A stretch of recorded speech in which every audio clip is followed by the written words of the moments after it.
Mr. Mayor, we're live. Very good, thank you. I am going to call this meeting to order, please.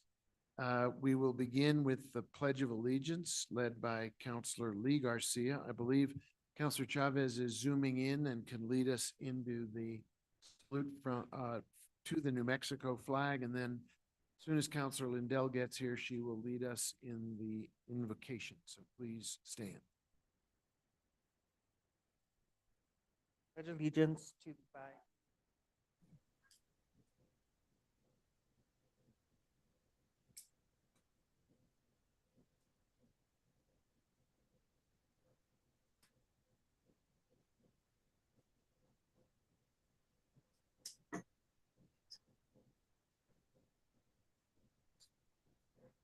In the absence of Councilor Lindell, who is not yet back from a brief respite, Councilor Michael Garcia, could you give us a brief invocation, sir? Sure. I know it's putting on. Happy to do so, Mayor.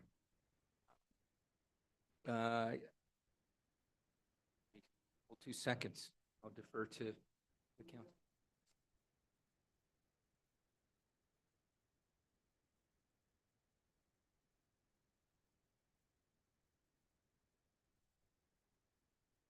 If everyone wants to do the we version of the serenity prayer with me. God, grant us the serenity to accept the things we cannot change, the courage to change the things we can, and the wisdom to know the difference. Thank you, Councilor. Are there remembrances tonight at this special meeting? Yeah.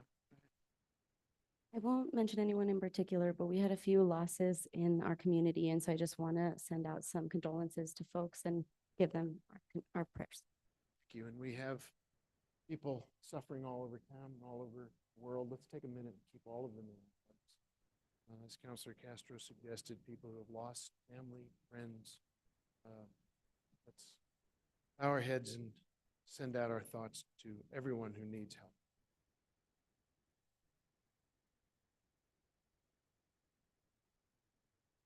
Thank you. Please be seated. Madam Clerk, can you please call the roll? Certainly, Mr. Mayor. Counselor Cassett, Here. Counselor Castro, Isn't Counselor Chavez, Here. Counselor Faulkner. Here. Counselor Lee Garcia. Here. Counselor Michael Garcia, Present. Counselor Lindell, Counselor Romero Worth. Here. Mayor Weber. Present. Mayor, you have a quorum. Thank you. Can I get a motion to approve the agenda that's before us? Move to approve. Second. All in favor, say aye. Aye. Oppose? Mayor, Yes, sorry, point of order. yes. Oh, Roll call because we have people not Yep. present in the room. Good catch.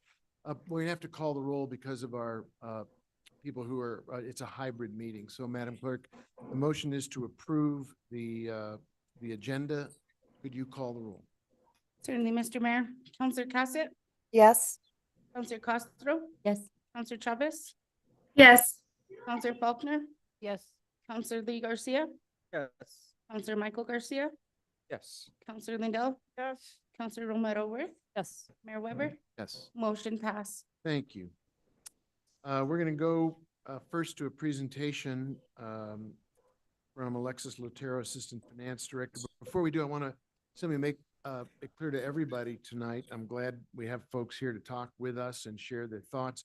This is not a night where there will be any votes taken by members of the governing body. It is an informational exchange, a chance for people to present ideas. We do have work that will be presented in a minute, representing recommendations or proposals for how to spend some capital and one-time dollars, but none of this has been settled or voted on, nor will it be voted on tonight. And so there's opportunity for input, there's opportunity for dialogue and for discussion, both with public, with our department heads, and of course with members of the governing body. So with that, Director Lotero, you have the floor. Mr. Mayor. This presentation is on one-time and capital for infrastructure investments for fiscal year 2025. I think it's important to start with how we got here. So as we're all aware, we were 3 years behind on our audits. We finished those 3 audits in the last 11 months. Well, we were aware that there were some cash balances building up in our funds. We did not think it was prudent to budget those balances in the past 3 years because we were concerned that they were unaudited, not reliable. So in conjunction with that is the increase in GRT. We've seen growth in the GRT over the last 3 years. So it was mainly those 2 factors is how we ended up here. That being said, it has really helped us to have those cash balances for our bond. It's allowed us to maintain a very high, strong bond rate. So we intend to maintain the cash reserves at double the DFA requirement at approximately 31 million. This allows us, the city, to have a rainy day fund in case we have another event such as the bridge that we had to repair just this past fiscal year. We're going to do supplemental budgeting of approximately 20 million from the remaining general fund reserves as a one-time investment. It must have recommendations from department heads and council priorities. During the budget process, the budget team met with each counselor individually for their in the budget. We're also preparing appropriation of approximately 16.3 million in capital improvement funding for infrastructure projects. The city receives about 10 million from the GRT increment that goes into infrastructure funding on an annual basis. We will also be doing investments and other critical needs in various departments, including public utilities, public safety, and community development. We circle back to the capital again. I missed this. These projects include street and road improvements, snow plows, patching machine, drainage improvements, parks and sports field improvements, and sidewalks. Now I'm going to go through department by department, and this list is by no means all-inclusive. If you'd like to see the complete list, projects we're proposing. For streets, we have six snow plows, patching machine, and a grader. We have drainage improvements and other infrastructure improvements, including speed humps, bridge repairs, traffic signal improvements, intersection markings, sidewalk repairs, and pavement rehabilitation. For parks and sports fields, we're proposing funding for soccer or some turf at Rakel Field, MRC irrigation ponds, and Amelia White Park. In facilities, we plan to relocate the land use department to Market Station, which we have developed, we know we have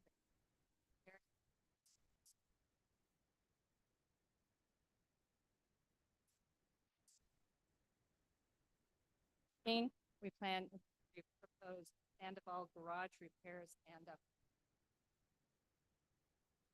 community services. Mr. Mayor, I apologize to interrupt. Alexis, can you make sure that you stay steady into the mic because you're kind of going in and out? Thank you so much. No problem. I appreciate it. No problem. If you can't hear, please do interrupt. Thank you. Both of our zooming in counselors. Make sure you can hear not only what the presentation is, but when we go to public comment, we'll try to get clarity at the microphone then too. Thanks. We are proposing the Mary Esther Gonzalez Senior Center roof replacement and pallet hygiene unit and office for safe outdoor space. Fire department, self-contained breathing apparatus or scuba, and a large storage unit for their trucks, as well as 2 ambulances. Mayor's Youth Advisory Board, participatory budgeting. for the police department, headquarters, building repairs, and 3 specialized police vehicles. Community development for economic development. Work-based learning program, we're going to continue that. We started that this year with ARPA dollars, Midtown infrastructure improvements, and Midtown community engagement. For planning and land use, land development code and general plan update software, and enterprise permitting and licensing e-review platform consultant. And for affordable housing, $3 million in general fund to transfer to the Affordable Housing Trust Fund. Information technology and telecommunications, information security hardware tokens, security cameras, the disaster recovery site plan, or phase 2, and ERP system consulting and upgrades.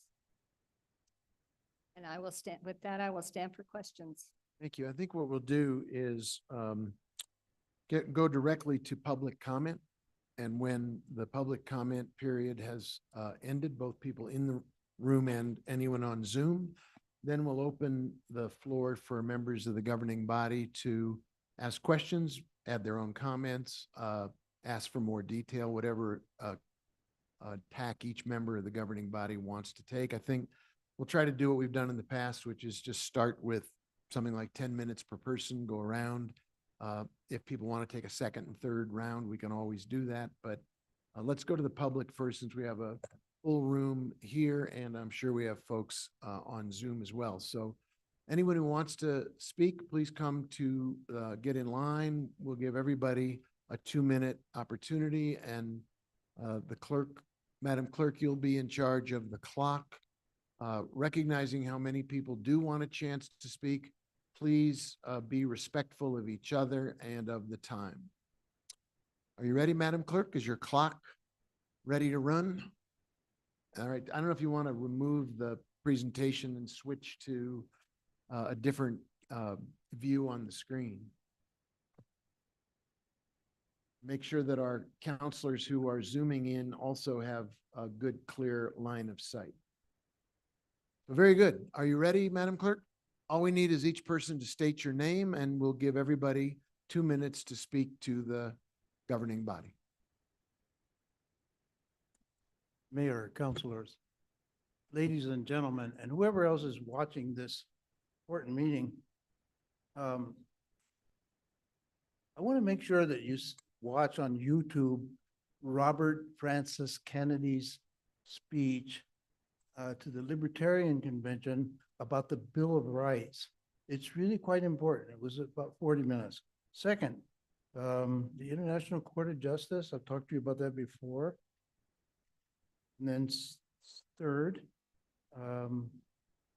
the General Assembly emergency session for the United Nations is running out of time.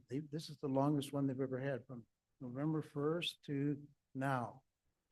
Lots of urgent things, and you can send the secretary, the U.S. ambassador to the United Nations has a web contact form, and you can ask her to introduce for voting in the UN General Assembly a plan for United Nations Santa Fe, and it doesn't have to be that specific. It's like fill in the blanks later, get it on the discussion, get it voted for. Okay, fourth, I think long-range future of Santa Fe. I'm going to keep writing to all of you counselors about that, and thank you very much. Thank you, Mr. Fox. Mr. Mayor, members of the council, Mr. City Manager and Clerk, Miles Conway, Executive Officer for the Santa Fe Northern New Mexico Builders Association. I just want to come before you. Thank you for the investments that are happening in the planning and land use department. I think that they're really important in this very moment. I think across the nation, we know that like-sized cities might invest a higher percentage of their budget than we do in Santa Fe for our land use department. And so we enjoy seeing that ratchet up, because it's so very important right now, especially when you look at this wonderful Christmas list of of one-time allocations to departments. We're actually seeing a lot of money heading towards housing to address homelessness, to address public safety in our community. And one way that we address that is by investing in creating permanent housing opportunities for people. And that all runs through land use. So there's only a small amount of money that the Planning and Land Use Department has before you on this short list of one-time allocations, but it gets us towards e-review, the electronic review. And I would just go a little further and say that if you poll your land use staff, your union frontline employees, they will tell you that perhaps as we move towards this e-review, what if we had a 24-hour express lane over-the-counter permit for a roof repair, for a window replacement, for a fence or a re-stucco job? Right now, those jobs, they go through a long process at planning and land use, and it can be quicker. And some of the investments you're contemplating tonight will start to get us towards that. And I think, and I do encourage you, members of the body, to ask your planning and land use union employees. I think they would say, we want to spend our time focusing on the very complex developments, the biggies, the midtowns, the Tierra Contentas, the Las Estrellas, because those are complex developments. We don't need to be spending time on a roof replacement.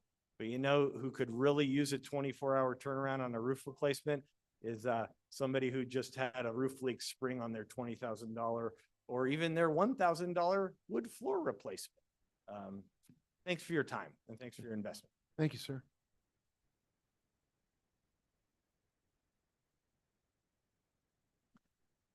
Good evening, Mr. Mayor, councilors. Good to see you again. My name is Tom Spray. I'm the executive director of the Santa Fe chapter of the American Institute of Architects. I spoke to you all a couple weeks ago about the paper blizzard that takes place every day down the hallway at Planning and Land Use Department. And I'm really pleased to see that in this plan, there is something here to address it. And I'm looking at page 3 of your outline, enterprise permitting and licensing, e-review platform consultant. Enterprise permitting and licensing.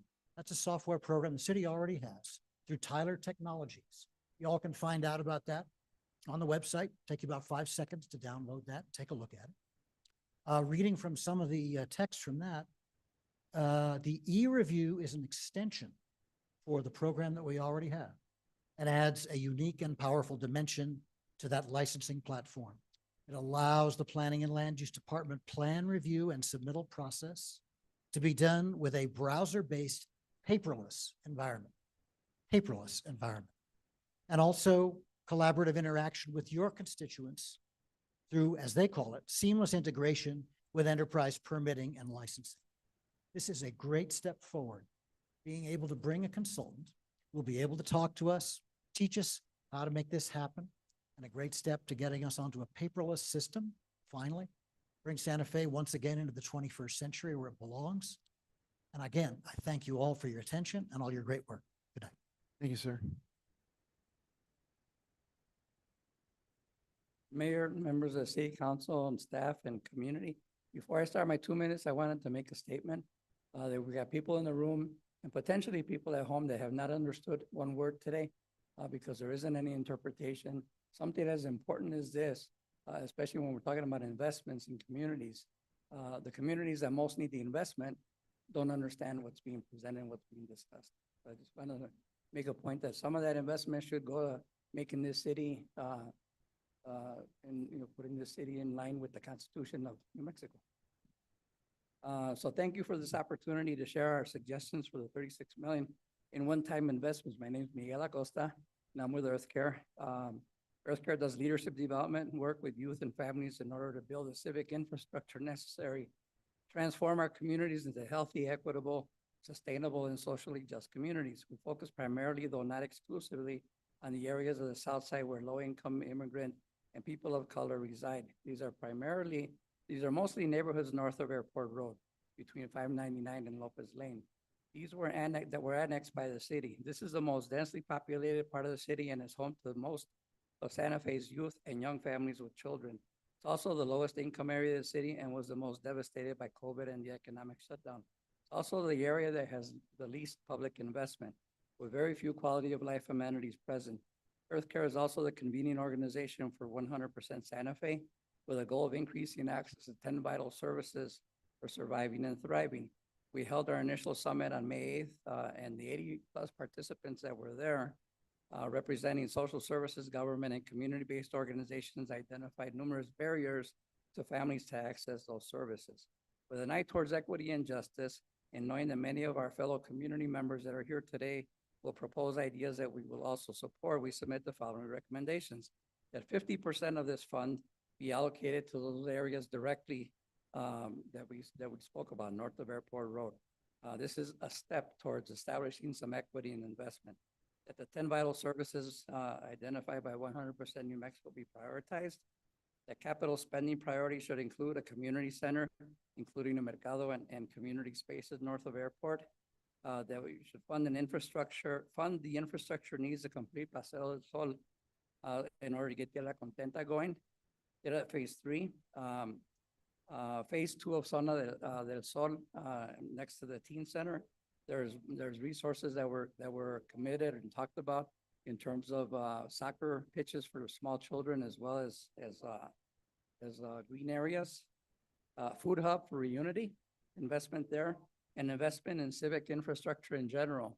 A fund that could go towards community organizing, to be able to do the community building and community development work to better partner with the city on the projects that we need to see. Thank you. Thank you.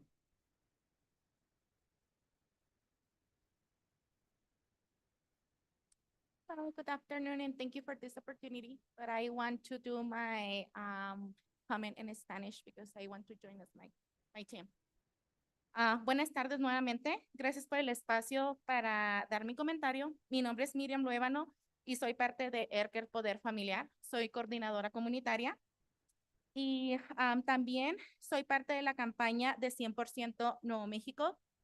Que es donde estamos trabajando para que los 10 servicios vitales sean prioridad en este financiamiento, ya que las familias del lado sur de la ciudad son las que más estragos tienen antes de pandemia, durante pandemia y después de pandemia.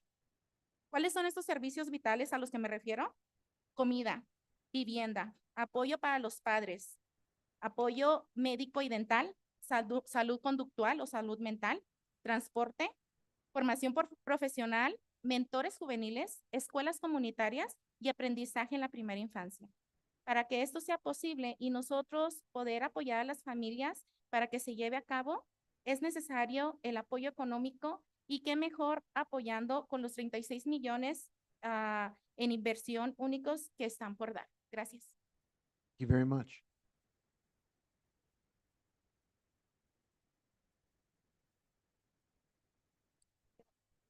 Jocelyn. You really got to get close to the mic. Yes. Yeah, much better. Thank Okay. you. Hi, good afternoon. My name is Jocelyn Cordova. I'm also part of EarthCare as part of their 100% New Mexico campaign. As my coworker Medium was saying, we would like for you guys to allocate funds for us to create a 100% New Mexico Center, which gives families access to the 10 vital services. An example of these vital services is food, transportation, early childhood education, housing, all of the things needed for families in Santa Fe to not only be able to survive, but thrive, especially in the South Side where these resources are really lacking. All of these resources exist in Santa Fe. That doesn't mean that they're affordable or accessible to everyone. That doesn't mean that they have bilingual workers that can help the immigrant population. And that doesn't mean that it won't put families into debt by receiving these services. So I would urge you to look outside of this part of town as far as investments. Thank you. Thank you very much.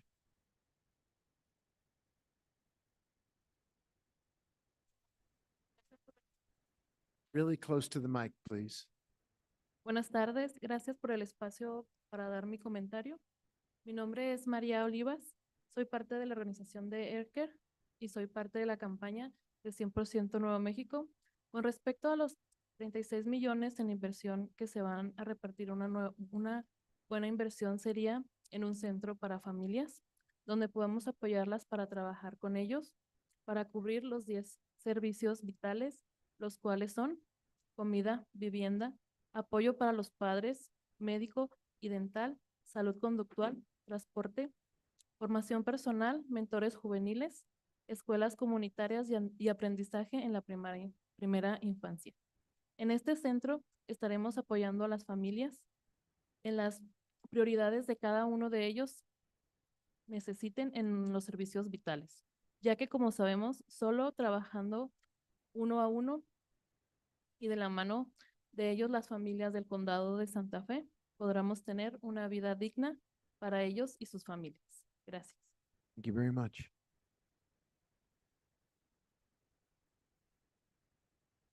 Buenas tardes, gracias por el espacio para dar mi comentario. Mi nombre es Blanca Díaz, soy parte de la organización de ERCER y soy parte de la campaña de 100% Nuevo México.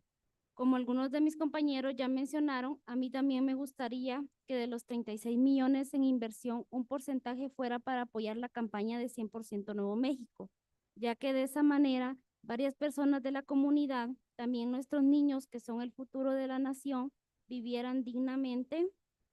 Sabemos de antemano las carencias de servicios vitales y estamos teniendo con un poco de ayuda de organizaciones como nosotras que trabajamos con la comunidad, podríamos hacer un cambio. Espero lo tomen en consideración y nos puedan apoyar y podamos apoyar a las familias. Gracias. Thank you.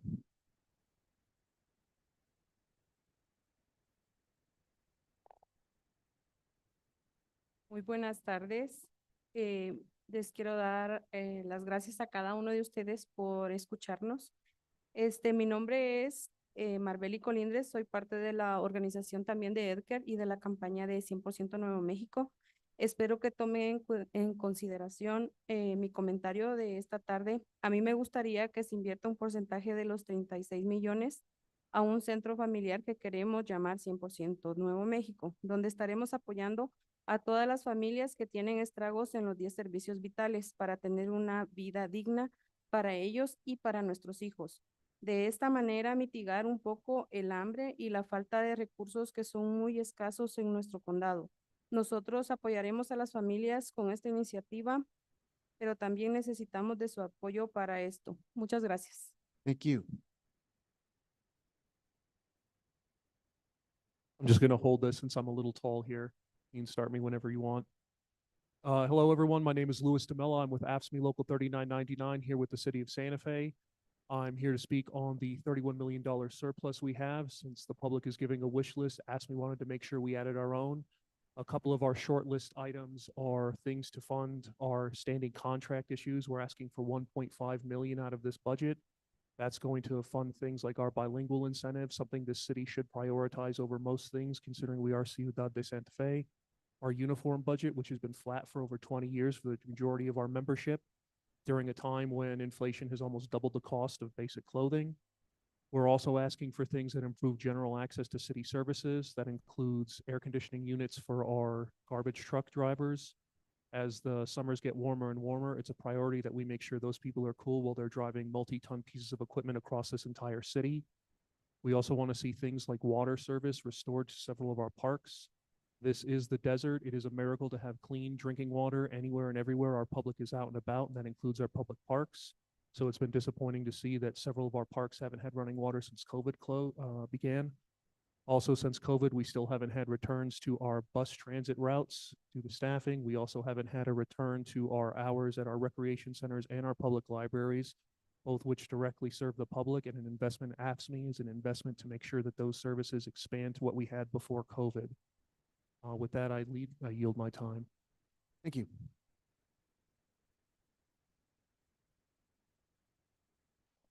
Hello, I am here on behalf of AFSCME2, AFSCME. And my name is Todd Uyghur. So the salaries of the city workers have not kept up with inflation for years. The cost of living has steadily become more of a burden to these workers, but the city has not been transparent in developing plans for these workers, for raises. We have a $36 million budget of disposable funds, and we're just AFSCME is simply asking the city to dedicate 1.5 million to the workers to get them a raise, and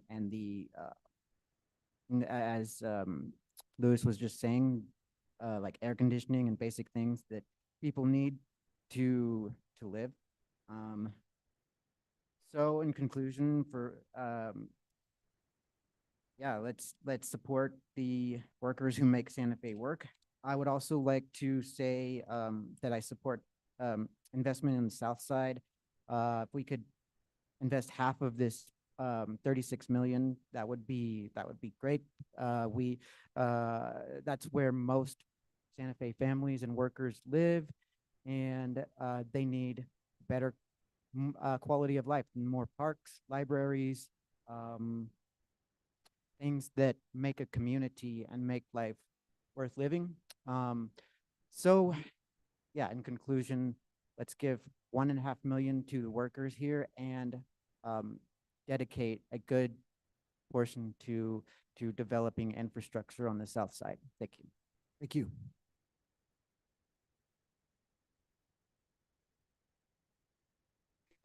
Weber, members of the City Council.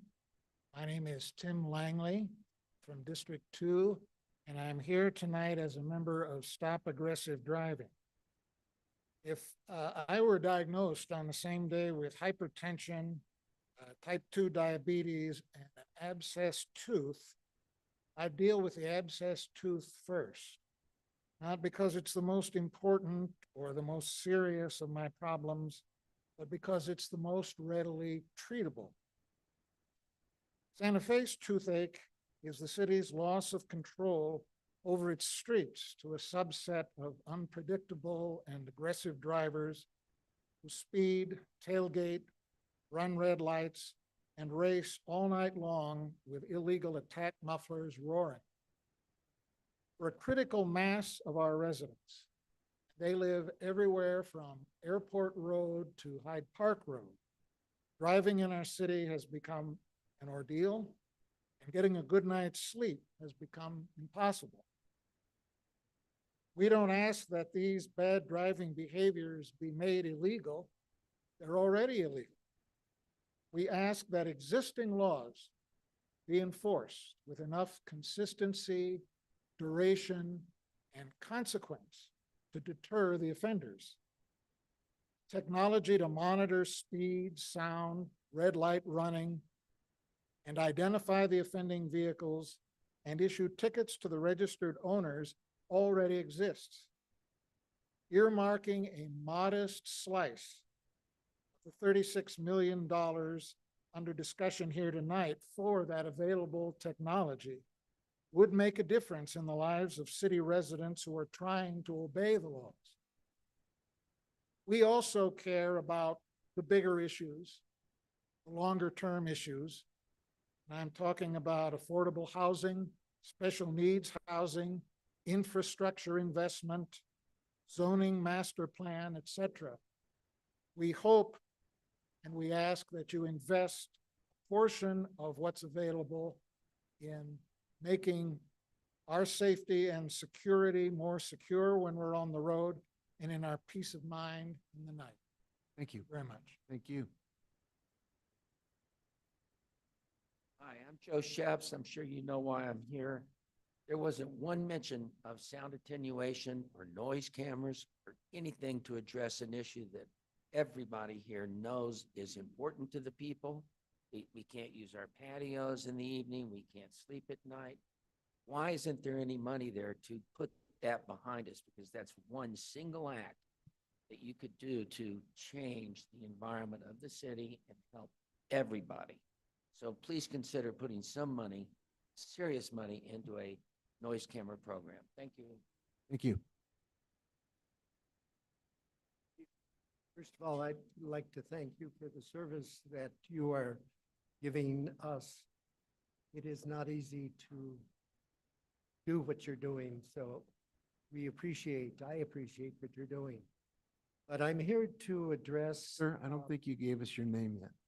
My name is John Velasquez. Thank you, sir. And I'm an artist. I'm a retired philosophy instructor. And I moved here because we're sitting on a treasure. Santa Fe is one of the best places in the world as far as I'm concerned. And people come here, and when we see the people at the International Folk Art from all over the world appreciating the American Indian, the Spanish, the culture, the richness, the beauty, what kind of impression are we making on these people as they go back home? I am troubled by what I see on the streets, the trash. We need cameras to address the issues that have gone before me tonight.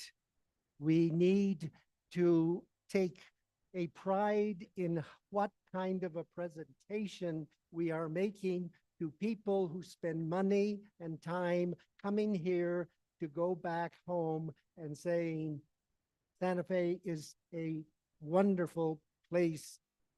You can't compare it to any other place in the world. But the impression we are making, if somebody is robbed or stabbed or their car's broken into, these are the bigger issues that we have to keep in mind. And I want to thank Mayor Pro Tem Lindell for using the word wisdom. It is knowledge and speech that we talk about and wear it to death, but it's wisdom that gives us the opportunity to make this a shining place on the hill. Thank you. Thank you.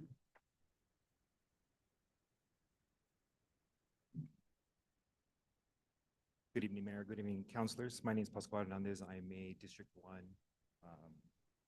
member of District 1. I'm here obviously to speak on behalf of ASME, wearing my old shirt from Chicago when I was an ASME member. I am here to say, please pay your employees. They are very vital to everything that you do. Also, it's kind of ridiculous that they're without any kind of AC here in this summer heat. It's hot here. We have 350, days of sunlight here, so it's hot. I'd hate for one of those guys to pass out and have some sort of lawsuit on the city. Other things that I would suggest for this money, a one-stop shop for the unhoused, wraparound services. Great, right? We would need this for this city, obvious. I think that's what a majority of these folks behind me are going to talk about. Fix our wastewater system. We are in a desert. We need to reuse our water. This is one thing that I think we should be working towards. Cover all of our bus stops. I'm not sure if any of you have ever ridden the bus, but majority don't have any kind of coverage. It's hot here. You get sunburned pretty quick, especially when the bus doesn't show up on time. Affordable housing. I work for Santa Fe Habitat here in Santa Fe. We need affordable housing, and we can build it for you. We'd be happy to. And also any kind of investment other in Santa Fe should definitely be going to the south side. Thank you very much. Thank you.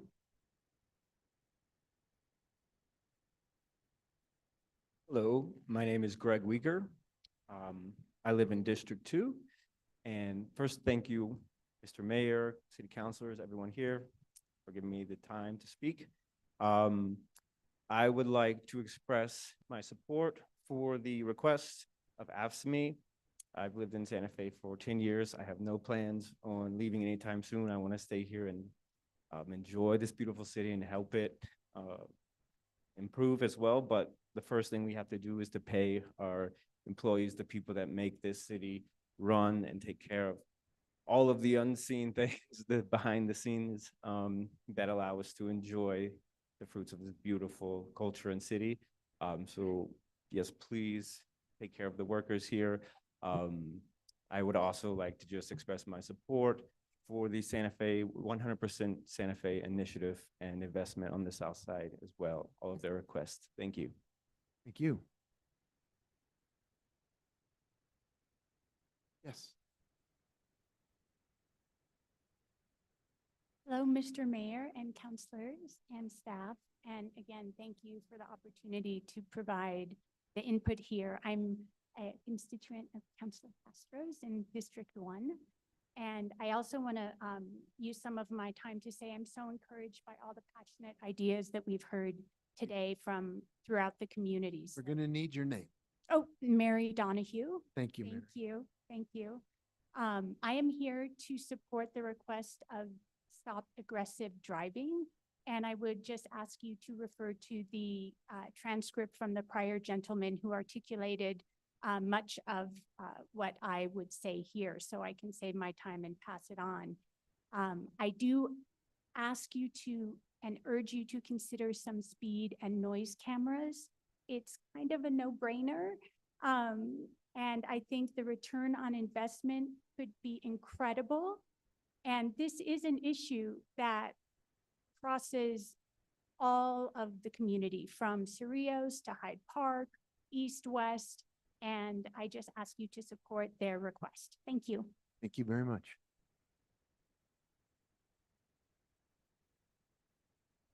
Good evening, Mayor and City Council members. My name is Jason Baker, and I'm just going to add my voice to the request for speed and noise cameras or whatever is the best way to make, to enforce traffic laws in our city.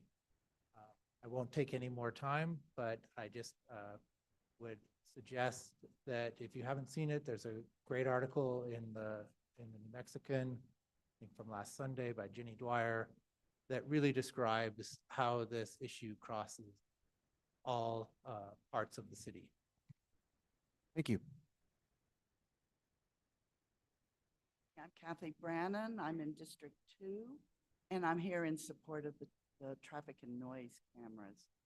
I think we all know that the major roads in this town have become speedways, and we really need to do something about it because they've become very dangerous. And like all of you, I'm sure, as well as most of this audience, we all know those intersections where when you're waiting at the red light and the light turns green, you count to 5 before moving on because you know several cars are going to run that red light. And God forbid, while you're driving, that you tap your horn at someone veering into your lane. I want to quote something to you from the Travel and Leisure magazine. You know, it's thank God for Louisiana because today it named the state with the second worst road rage. While New Mexico doesn't necessarily experience more road rage incidents than other states, it does have a higher per capita rate of driver confrontations involving a gun.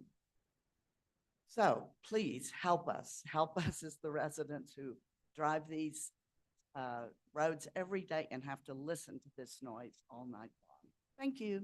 Thank you.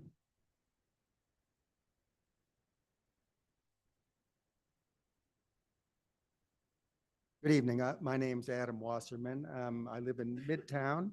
I've been in Santa Fe for going on 6 years now.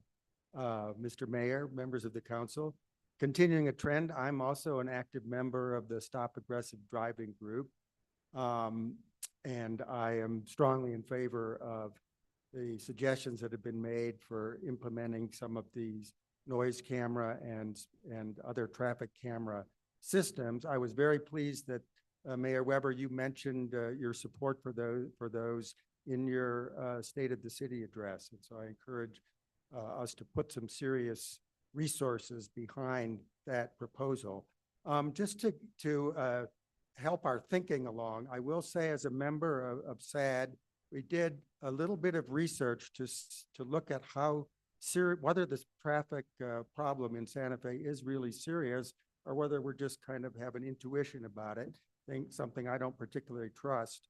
If you look at data from the annual New Mexico Department of Transportation reports, there's good news and bad news story for our city. The good news is that over the last 12 years, the accident rate has come down quite significantly. In 2012, it was 35 accidents per 1,000. In 2022, it was down to 23 per 1,000, so a significant drop. That's the good news. The not so good news is that that number, 23 per 1,000, is still higher than the average rate for the state of New Mexico, which is a little under 20. And as we've just heard, and I can give you more data, New Mexico is consistently rated as one of the most dangerous states in the United States for driving. In 2023, Forbes magazine rated it the third most dangerous state to drive in. An insurance company study in 2023 listed it as the second highest fatality rate in the country. So in short, being at the New Mexico average is not good enough. We need to do better. Thank you for your time. Thank you.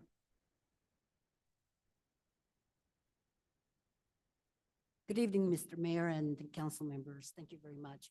My name is Yoon Hong. I have been a resident of New Mexico, Santa Fe, New Mexico for about 30 years. And my simple request is that you consider allocating approximately $1 million towards the noise camera technology and enforcement to maintain our beautiful city and keep it as inviting as you envision and aspire.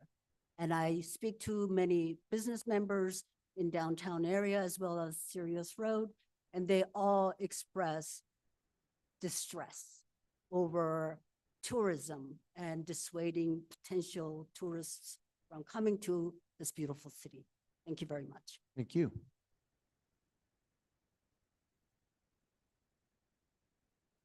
Hi there, is this okay? Jennifer Reed. I've lived here since 1999. Most of the time I've been away some, but a pretty big sampling of what's going on here. When I first moved here, it was so nice at night or any other time. You could barely hear traffic in spite of I lived within 3 blocks of Zia, Rodeo, and South St. Francis, all major straightaways with very few lights. On South St. Francis, there are none. Straight as an arrow, ideal speedway. And boy, does it get used. And it strikes me in all this complaint about, well, noise, who does that really hurt? If you are among the many who cannot afford the background noise of air conditioners, which also allows you to keep your windows shut, many of us have to open our windows at night just to cool down the house. So we have to let all that in. And that may not be an experiential reality for any of you, but it is for thousands of people here. And what it feels like, if I may reframe it, is not just a nuisance. It feels like willful assault by noise. These people know what they're doing. I know their motive is to beat the guy next to them or just, rev those mufflers to show how badass they are. That's the tone it carries. It really feels like an audio middle finger a lot of the time. And this can't do any of us any good to go to tent, try to go to sleep clenched, wake up unrested day after day after day, especially in the summer. And I also wonder what it's like for the people doing this. To me, I can't imagine it's anything other than, who cares about the law? The police aren't going to do anything. Is this an attitude that anyone in government or in citizenry wants to cultivate? It's sort of like the thin edge of the wedge of a bad attitude, because it doesn't hurt anybody, but you can get away with anything you want. Thank you.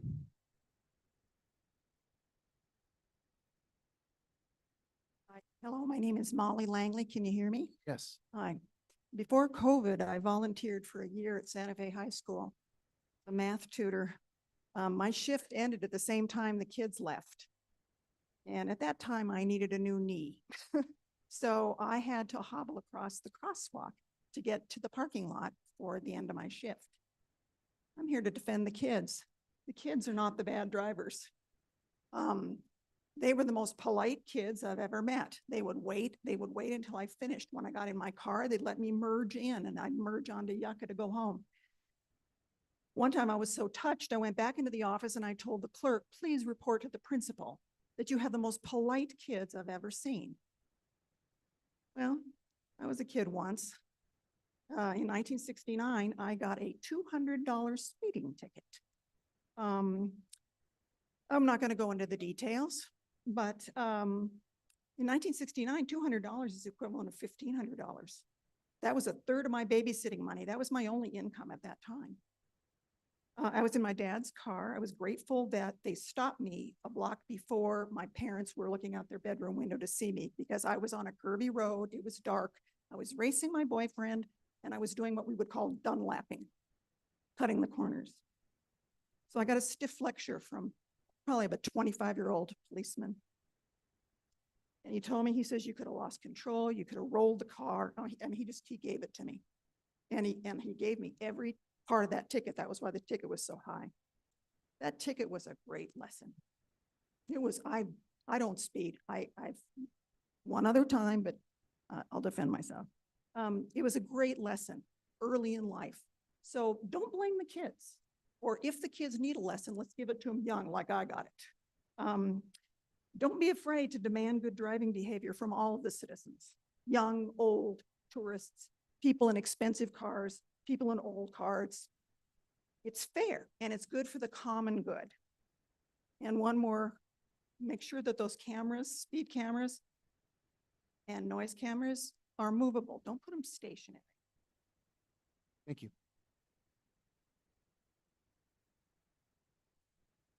Mr. Mayor, members of the City Council, city staff, my name is Rod Gould, and I represent the Cerros Colorados Homeowners Association as its president, representing about 110 homes in District 1. I commend you and the finance staff for bringing the city's audits current. That was a monumental achievement and sets Santa Fe in good stead for the future, and I'm sure that you as the council and the staff are determined to keep current into the future. And that allows you to begin this conversation, which is very important, about strategic investments in the city's infrastructure. I empathize, though, because you face the typical dilemma of every city in America. Far more community needs than there are funds to address them. So you're going to have to make very difficult decisions. Our homeowners association would respectfully request that you include in the street improvements the repaving of our streets. This is a request we've made several years. Our counselors have been very open to this, but we recognize that you needed to get your audits current. The streets haven't been repaved since they were built in 1992. There has been no preventive maintenance, hence they are in poor shape according to the Public Works. According to the Public Works Department, our streets were to be included in a $30 million bond issue that you were previously considering to begin to address some of these infrastructure needs. Now I understand you're on to something else. We respectfully request that you include our streets in whatever funding source you see fit as you make your important decisions. And I thank you for your time. Thank you.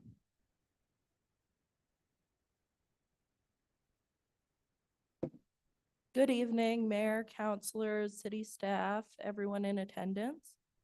My name is Zoe Whittle. I'm a constituent in District 1, and I'm also a city employee.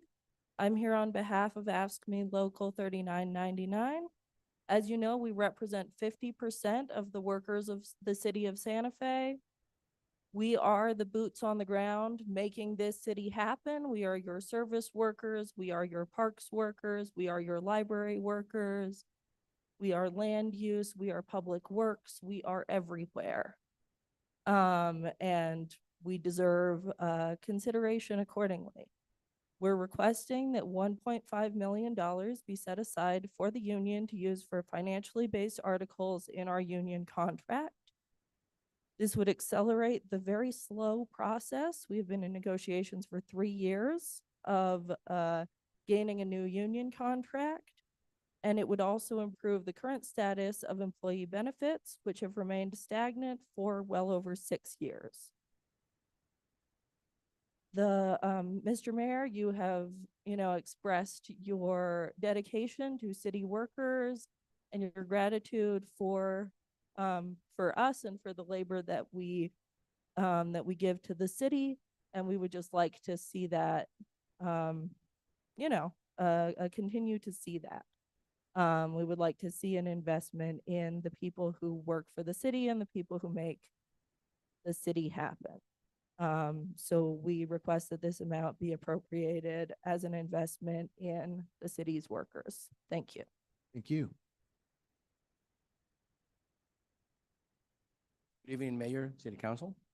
My name is Jake Romero. I'm a new resident here in Santa Fe, and I'm here to express my support for the implementation of noise sensors and traffic cameras as part of a comprehensive strategy to enhance public safety and urban quality of the life by addressing disruptive activities such as car racing and excessive noise.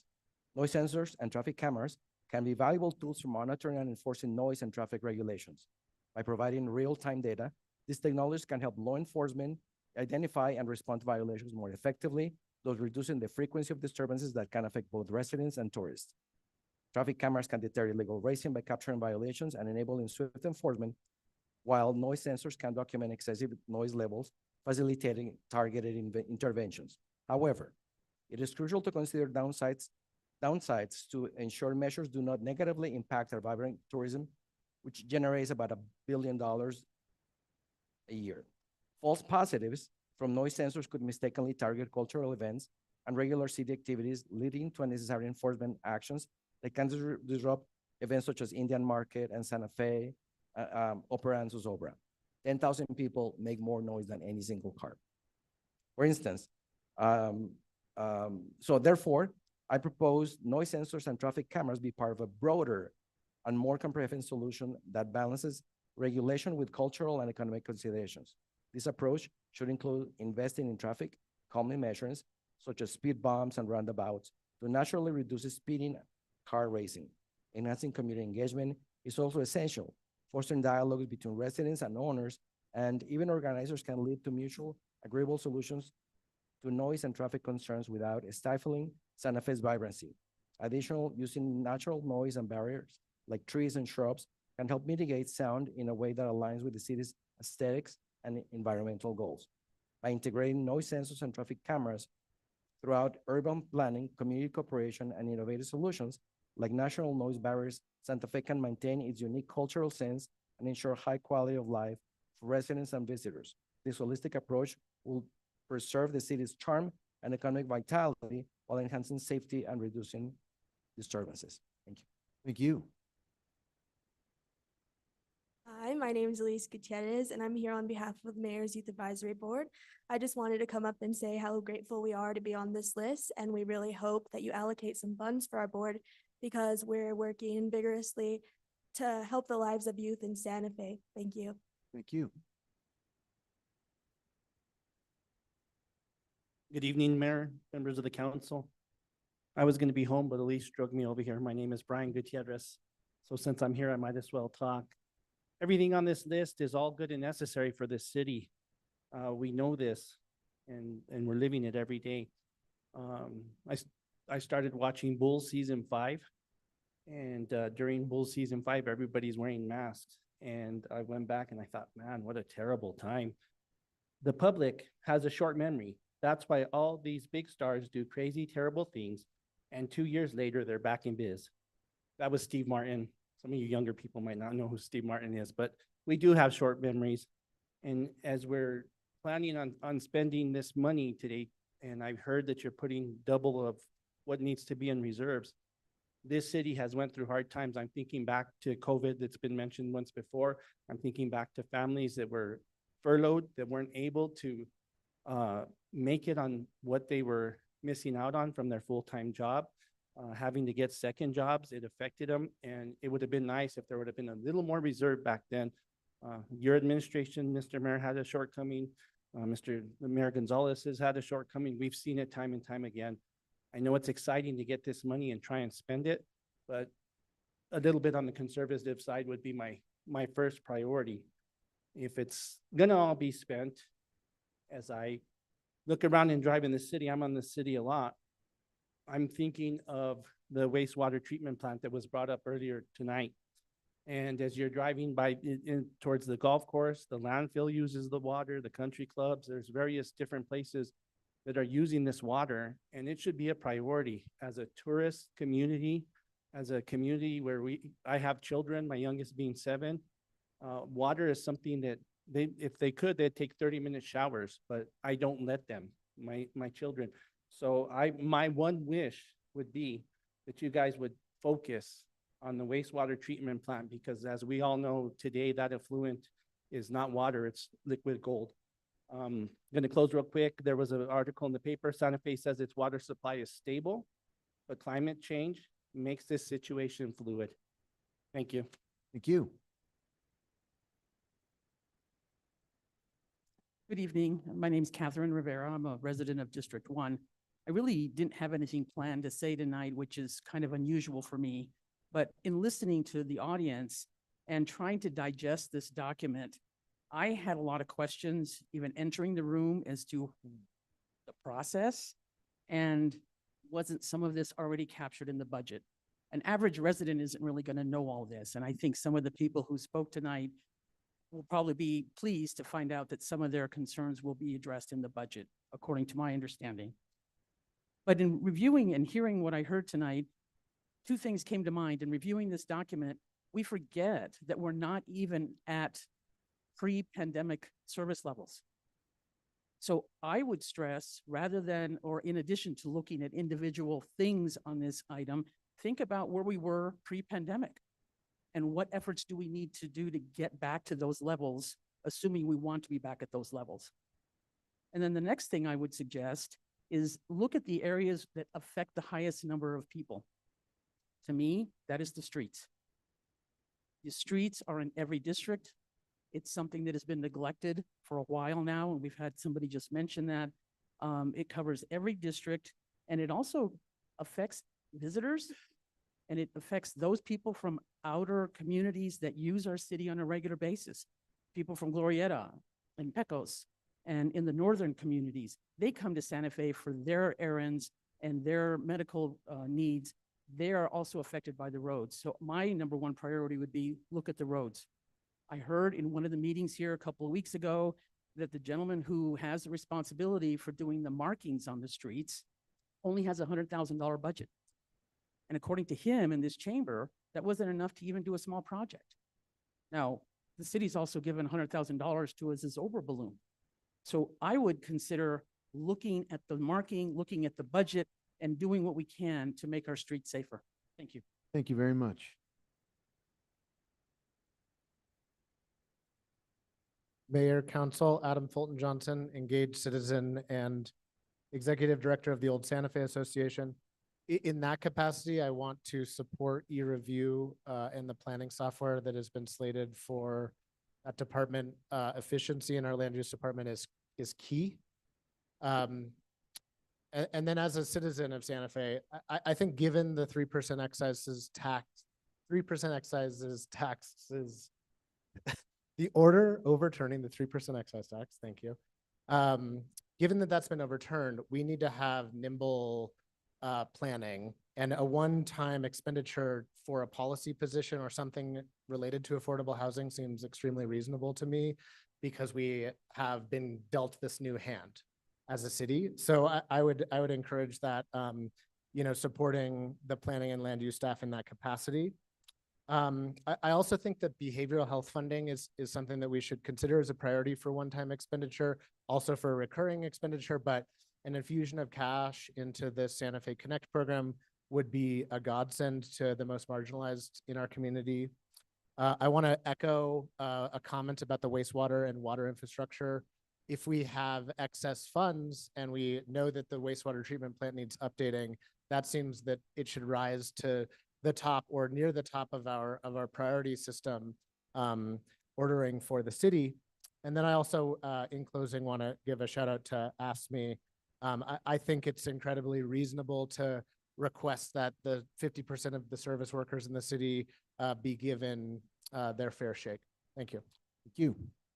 Anyone else in the chamber before we go to the people on the Zoom, in the Zoom room? Anybody else wish to speak now? Madam Clerk, have we got a hand up in the Zoom room? Yes, Mayor, there is attendees in the Zoom room with their hand up, and we'll start with Bob White.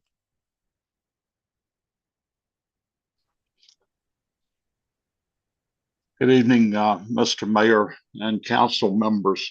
I came in late, so I'm not sure why my two council members are not there, but I'll address it to the rest of you.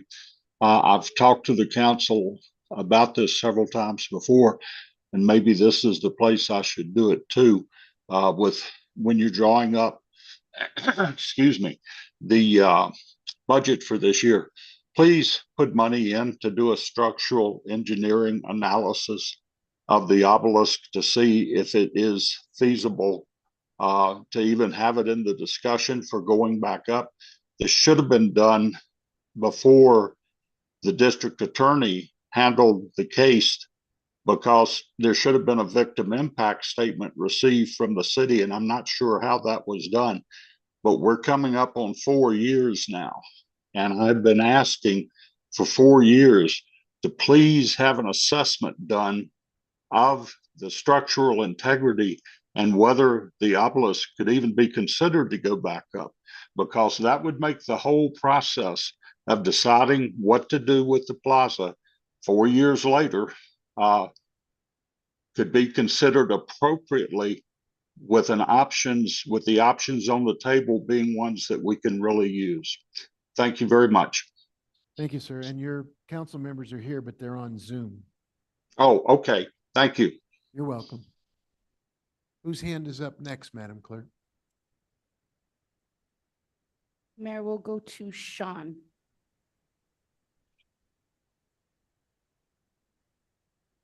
Hi, my name is Sean Minhas. I'm here in support of AFSCME 3999. If the city has a budget surplus, it is in no small part attributable to the city workers that make the city function. So I think $1.5 million to them seems very reasonable. It's a shame that the garbage workers don't have AC. There are a lot of services that are not back to pre-COVID levels, and we are told that this is because of staffing shortages. So giving them a raise and making sure that all the city workers are paid their due share seems like a no-brainer. Thank you. Thank you very much. Madam Clerk, somebody next in the Zoom room? Mayor, there are no other hands raised from the attendees in the Zoom room. Okay. One just went up. Yes, yes, I think there is, as soon as you say that, you're going to get the people who are waiting their turn will pop up a hand, so let's not be too quick. We'll go to Andrew, STL@comcast.net.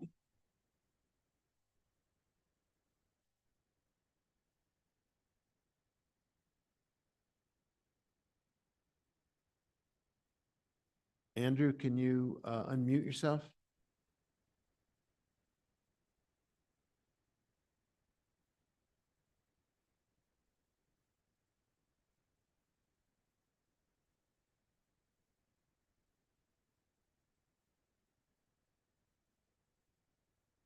Andrew, are you able to unmute? You have the floor if you're able to take yourself off mute and speak to the. Yeah, thank you, Mayor. There you go. Okay, thank you. I wanted to spend the time to support noise cameras because they're one of several possibilities that will address the noise pollution from moving vehicles. And as people mentioned, and I'm just going to tell you, as you well know, the streets have been taken over by noisy vehicles with outrageous mufflers day in, day out. Getting noise cameras are a good start. And once these are purchased, and I hope that you max out that purchase to whatever you can. I suggest at the minimum of $1 million. Once these are purchased, it will not take a study to figure out where to place them. You just have to ask most citizens and any member of the Stop Aggressive Driving or SAD group. In other places, such as New York, cameras work. There more than 90% of the violations have been the contested violations have been upheld. So these technologies will work, take the load off some of the police on the street. And I just want to tell you that I appreciate the time and good luck with that. Thank you very much. Madam Clerk, more people are raising their hands, I believe. Yes, Mayor, we'll go to Rachel Thompson. Thank you, Mayor and councilors. So many good things have been said tonight, so I guess I'd sort of like to add my support for a few of them. I totally support the statements by Earth Care, Miguel, and all of his wonderful members about investment on the south side, particularly north of Airport Road, where a recent report that I unfortunately can't get my hands on, outside the city report identified that as an area where there is too little park space. And it wasn't the ones we've seen. It was like a new report.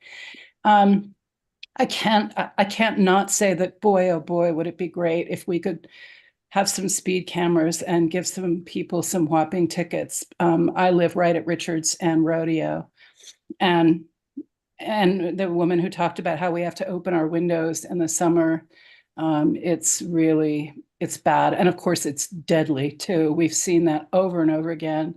People getting hit, run over, killed. Yeah.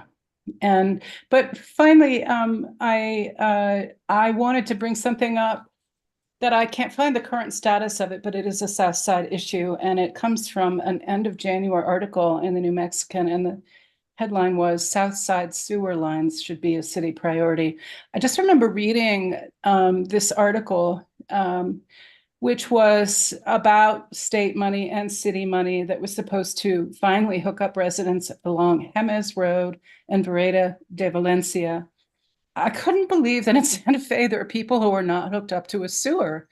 I was simply just completely blown away by that. And I don't know that this is primarily a city item to fund, but the article does talk about a gap in the funding due to the fact that there's been a time lag and everything costs more and so forth. And so I just want to say that I hope this can be fixed. And thank you for the opportunity to speak. Thank you very much.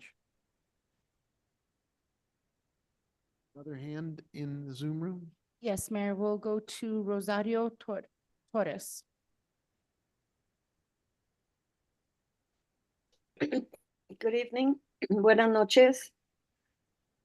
I will just read the email that I sent to all of to Mayor Weber and all city council members. As a senior, I benefit on a daily basis by the services offered by the Division of Senior Services. I use transportation to get to and from my volunteer station in the South Side as a foster grandparent serving at Cesar Chavez Community School. I participate in congregate meals at the MEG or Pasatiempo. I go on field trips and use most of other services. Over the years, but especially since COVID, many things have changed and not necessarily for the better. The staff have been feeling disenfranchised by what they feel has been unfair, by how they feel they have been unfairly treated, especially when it comes to not receiving equitable wages in comparison to other city departments. The workers feel the city has stalled many times in negotiating with the union and feel left out of increases that reflect years of service, seniority, etc. When we lose drivers to other city departments, the seniors are the ones who suffer the consequences. The Drive-A-Meal program is one example. If there are insufficient drivers, the seniors that are homebound and depend on these will simply not get. 6 weeks ago, I will sent simply will you not get their a food link for the in day email they're that delivered. had an outside report. We're getting a couple voices at the same time. Hang on one sec. Can you try again then, Ms. Torres? Should I start from the beginning or? No, I think we were with you until the last sentence or two, but then there was a garbled second voice on the line. Okay. Let me see. We were with you on wages and bus drivers, bus service, mobility. Okay, when we lose drivers to other city departments, the seniors are the ones who suffer the consequences. The Drive-A-Meal program is one example. If there are insufficient drivers, the seniors that are homebound and depend on these meals will simply not get their food for the day delivered. Those of us that use transportation services have been most recently having to wait for 1 hour to an hour and a half or longer for a return ride home. Activities at the centers have decreased for lack of staff to organize and supervise the activities. Seniors are the elders of the community, and as such, we hope that our needs will be taken seriously and will be managed in appropriate, timely ways. Please consider using some of the surplus money to engage with the union and resolve in an equitable way the pay differences for the staff in this department as compared to others. We will continue to lose staff before the year is over if something isn't done immediately to resolve the pay issues that have caused so many workers to leave this department. Respectfully, I live in District 2. Thank you for your time. Thank you very much. Sorry for the interference on the line, but we got the whole message. Thank you. Anyone else, Madam Clerk, at this time? Have another hand? No other hands are raised, Mayor. Okay, if there's anybody, one more time, in this chamber who has missed your turn and now would like to step up to the podium, please do it right now. You have an opportunity. And the same goes for anybody in the Zoom room who wishes to speak. If you have a chance, you can raise your hand right now. Okay. Thank you, everybody, for your input. I would clarify one thing about the issue of noise and speed cameras that came up several times tonight. In the budget as approved by the governing body unanimously, there is $250,000 allocated to probably not buy noise and speed cameras, but lease them. The police department has been investigating contract options, and we are putting money in the budget, but not in this packet, in the actual operating budget that's allocated from the tourism fund. So the reason you're not seeing it in this set of proposals is it's in the operating budget already. Mayor, Yes, if I could just clarify, it's from lodger's tax. lodger's tax money, that's correct. With that, I think we, the members of the governing body would like to have a chance to either ask questions of staff. This is going to be, as I said, oh, I'm sorry, were you waiting your turn? Now is the time. Come on up. My name is Michaela Trujillo-Hannawalt, and thank you for letting me speak. I'm here with Earth Care and the 100% Santa Fe Initiative. And I've lived in northern New Mexico for my whole life. I've been here for 25 years. And within living here, I've witnessed much of my community, including myself, experience adversary conditions, which often leads to childhood trauma and then follows you into adulthood. And that stays in New Mexico.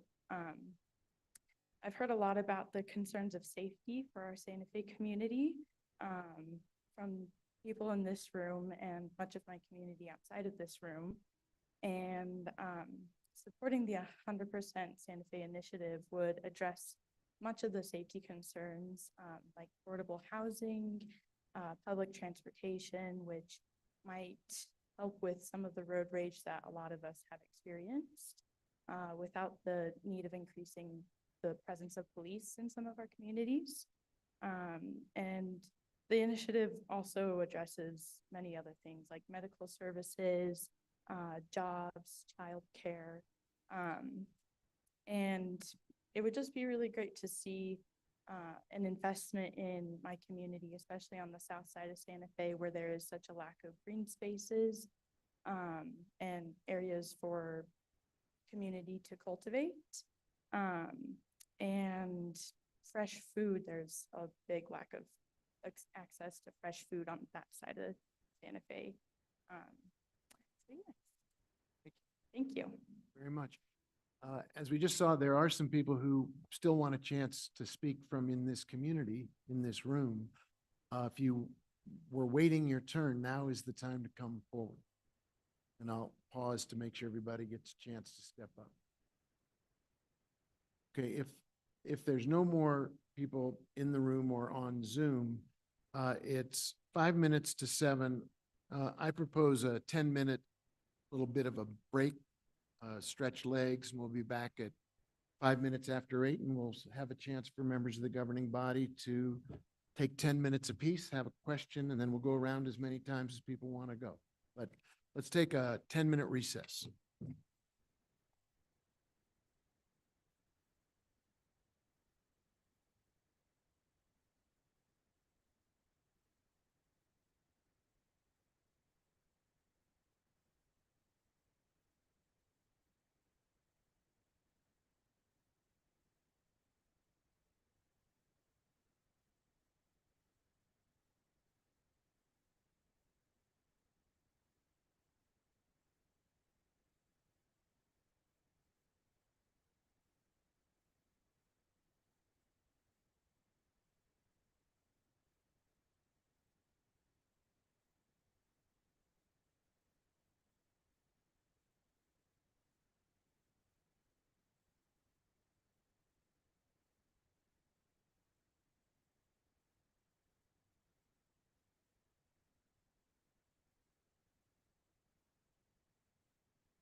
I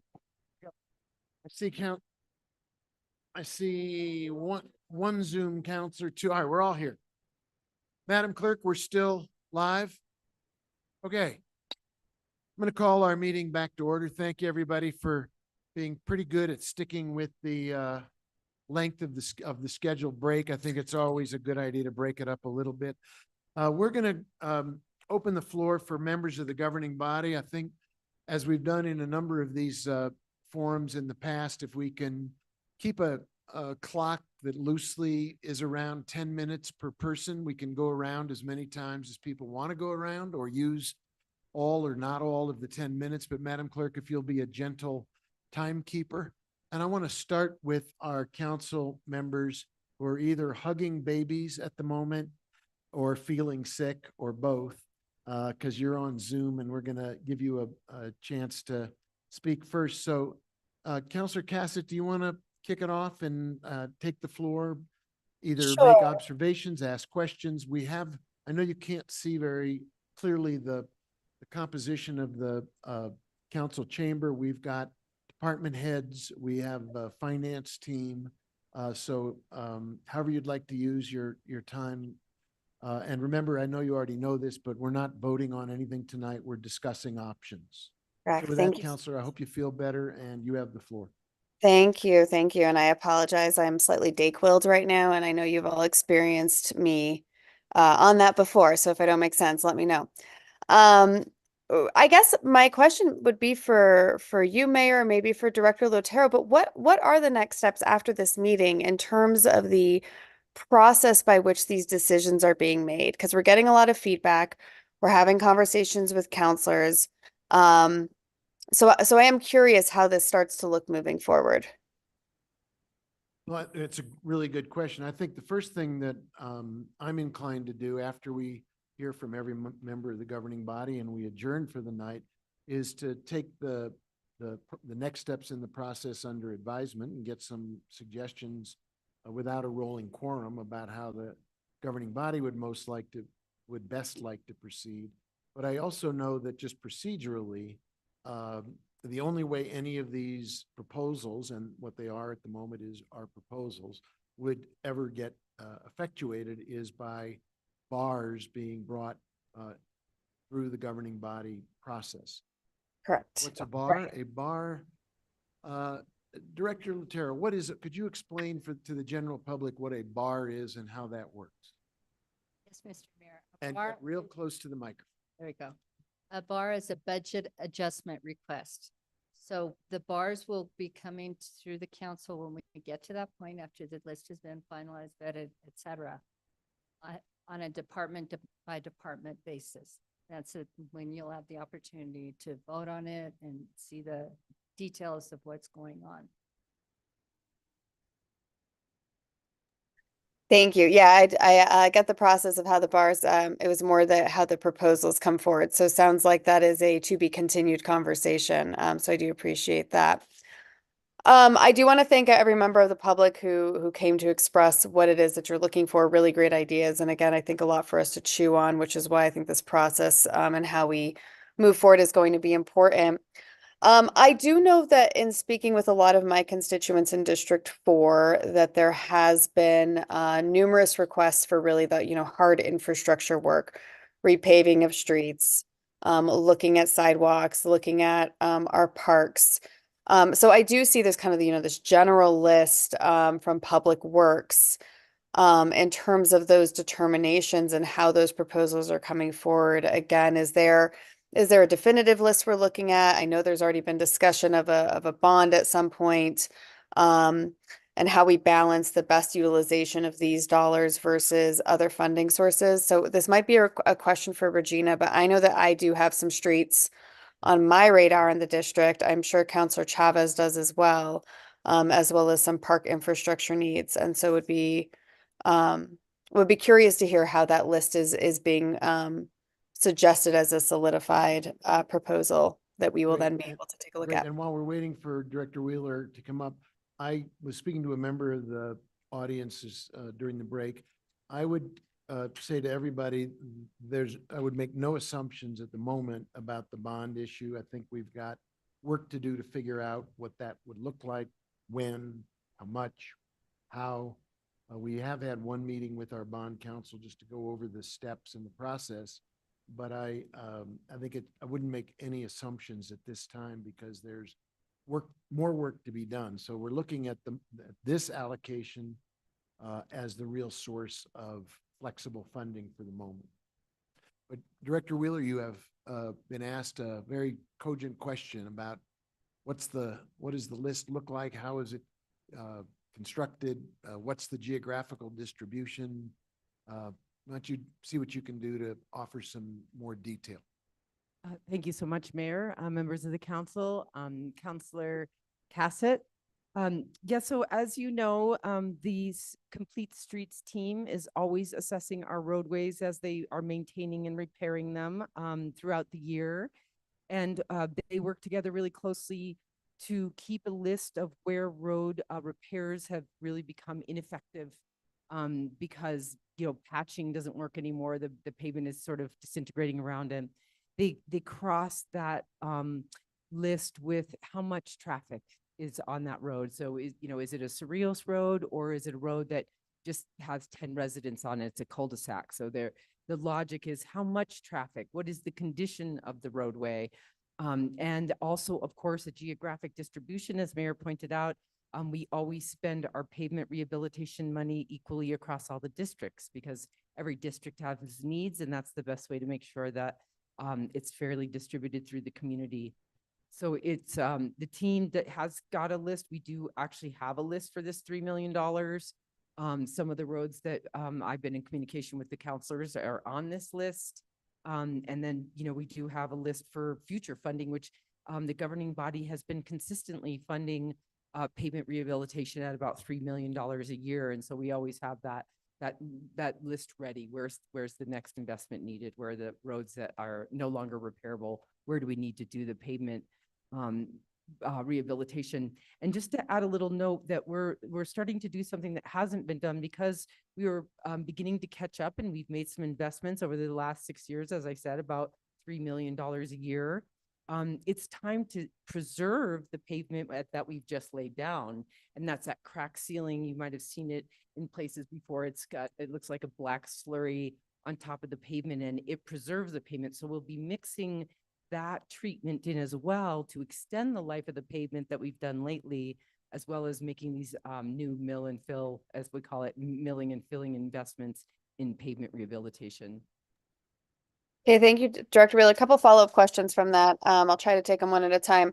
You and I have spoken regarding the fog machine or the sealing machine and potentially, the benefits of the city investing in this in terms of longevity of our pavement. Is that something that we are looking at still? Where are we with that process? Thank you so much, Councilor Cassett, for the question, Mayor, members of the committee. We are making a lot of really great, actually, equipment investments with this proposed set of investments in plows and loaders. We're catching up a little bit on some of our core equipment investments. We also did buy a crack sealing machine, so we do self-performance of crack sealing. The streets team also purchased a roller and a milling head, so we can actually do small patches of our own milling and filling, which is really great. So if you just get a part of a roadway where there's just lots and lots and lots of potholes, we can mill that ourselves and fill it. And on Poapii, we just did our first ever paving of our own project, right? We have a new hot box that has the ability to lay down a thin layer of asphalt and then using our roller on that. So we are building up our internal capacity using equipment to rehabilitate and preserve our roadways. Okay, all right, thank you. So it sounds like some other things that are taking priority, but potentially something to look at in the future. But I am happy to hear that we do have some of these machines on hand now, as I know that has been a problem in the district, is waiting for contractors, and some work has not gotten done because our contractors couldn't get to it. So excited to hear about that. Next follow-up from the original response was, when John Romero was here, I remember he and I had a conversation around providing or allocating separate pots of money for our major and minor arterials and our residential, because when we start to take a look at volume of traffic, inevitably a Cerritos Road is going to, rate higher than a Calle Princesa Juana. And I'm curious if that is something that we are still doing. It's actually something I'm very interested in because I know a lot of our residential streets, because of this formula that is looking at volume of traffic, have been overlooked for a number of years. So is that part of the calculation that we're starting to look at, or as the streets team is looking at where the priorities are? Thank you so much, Councilor Cassett, for that question. Mayor, members of the governing body. Yes, actually, a couple of years ago, we did begin to say that 10% of every pavement rehabilitation allocation would be given to residential roads, which would never, as you say, make the cut from a traffic volume perspective. So of course, one of the roads that's near and dear to your heart in your district, which is not a high volume of traffic road, but it is on the list. And it's actually on the list officially, but there is an additional 10% that's being sort of left to the side for residential pavement. Well, that's exciting to hear. Thank you. I appreciate that. And then just for the members of the public and for us, I think this is important. $3 million actually doesn't get us very far anymore. I'm not sure if you've had this answer off the top of your head, because I'm sure it varies based on different factors, but how many miles of pavement or road rehabilitation do we actually get with $3 million at this juncture? As I know that it is not as much as it would have gotten us even, a few years ago. Thank you so much for the question. I don't actually have it in miles, but as we've said, we do have a backlog of about 30 million that we have backed up right now that we'd like to get done. We think we could spend that in a few years. Just a really good example is Airport Road right now needs complete pavement rehabilitation from end to end. It's not in this list, but that's $4 million just for Airport Road end to end. So that's maybe a good baseline. Some of the others, some of these roads, Old Pecos Trail from Cordoba to Calle Medico, that's $700,000 to do pavement rehabilitation on that road. Rafina, Zaffarano to Atajo is $480,000. So the numbers are big. Asphalt's expensive, gas is expensive, labor is expensive, equipment is expensive. So paving roads is expensive. All right, thank you so much, Director Wheeler. I am sure that I have utilized my 10 minutes at this juncture, so I'll relinquish the floor, or camera rather, and maybe we'll take it back later. Thank you. Thank you. Thank you. Your timing is impeccable. Our other zooming in, Counselor, you are, I hope, doing okay. We'll give you the floor now, and you can either ask questions of staff or make comments. It's yours. You have the floor. Thank you so much. I think that my big question, I want to say concern, but I don't know if it's a concern, is the fact that when I see an itemization list, I want to know how that came about. I feel like every single department has needs, right? And we got this information from directors, and I'm not by any means trying to disrespect the assessment from our directors, because they work up with staff and I know they're on the ground and they see the departments, but I really feel like the city's in a place, especially when it comes to our finances, where we have to do things based on data and what data points at priority. And I don't know if those things have been identified within departments, but when I see a list like that, that's what I want to see behind these items. Like, why are we spending this money on these items? Why have they been picked by directors? What data is pointing to the fact that these are the things that we should be taking care of with these reserve funds? I also really do think that when we talk about resources can't be fully utilized unless we have human resources, and the city has struggled with that. And so, I wonder, we've had some departments that have had staffing issues consistently since we've come back from the pandemic. And I know that we're not fully recovered, but there has been a consistent trend in some departments of a lack of staffing. I would consider those hard to fill positions, and I would consider the city in a place where they need to find a way to incentivize those hard to fill positions so that we can get those filled and we can get things better accomplished. But I do think like with whatever resources that we put into any department, we will still continue to be lacking and will not be able to successfully utilize those resources unless we have human resources and we are able to grow in that way. I also wanted to bring some attention, and I'm going fast because I have 2 little kids here that I have to put to bed. But so I just want to get my thoughts across of where I'm at. I also know that class and comp made a huge difference in a lot of departments in regard to staffing, but this had to do with the comparison. And we have a structure within Santa Fe that is very different. And because of that, left a lot of pieces within each department out of raises and out of those bonuses that a lot of staff saw. And I'm curious to see why, from directors, why we aren't using or considering using some of these funds for those positions. I know there have been a lot of conversations with individuals that have been left out of the benefit of that study and the implementation of that, and have really advocated but haven't gone anywhere through that advocacy. And I think if we have these funds, let's make everyone feel some type of benefit when it comes to pay. Because it's true, the staff is what keeps our city running. And I think we really have to look at equity in regards to salary. So I think that our focus should be there. I really want to thank all the public that came in to share their opinion. I too believe that we need to really put a lot of attention and focus on the South Side community and listening to those individuals. We have a lot of amazing groups and community advocates on the South Side. And I know a lot of work has already been done, but I think really putting a lot into the South Side will help that work move forward faster. Their perspective is beneficial. I built a school community based on the expertise of those community members on the South Side. There would have been no success within my school if it wasn't for those individuals.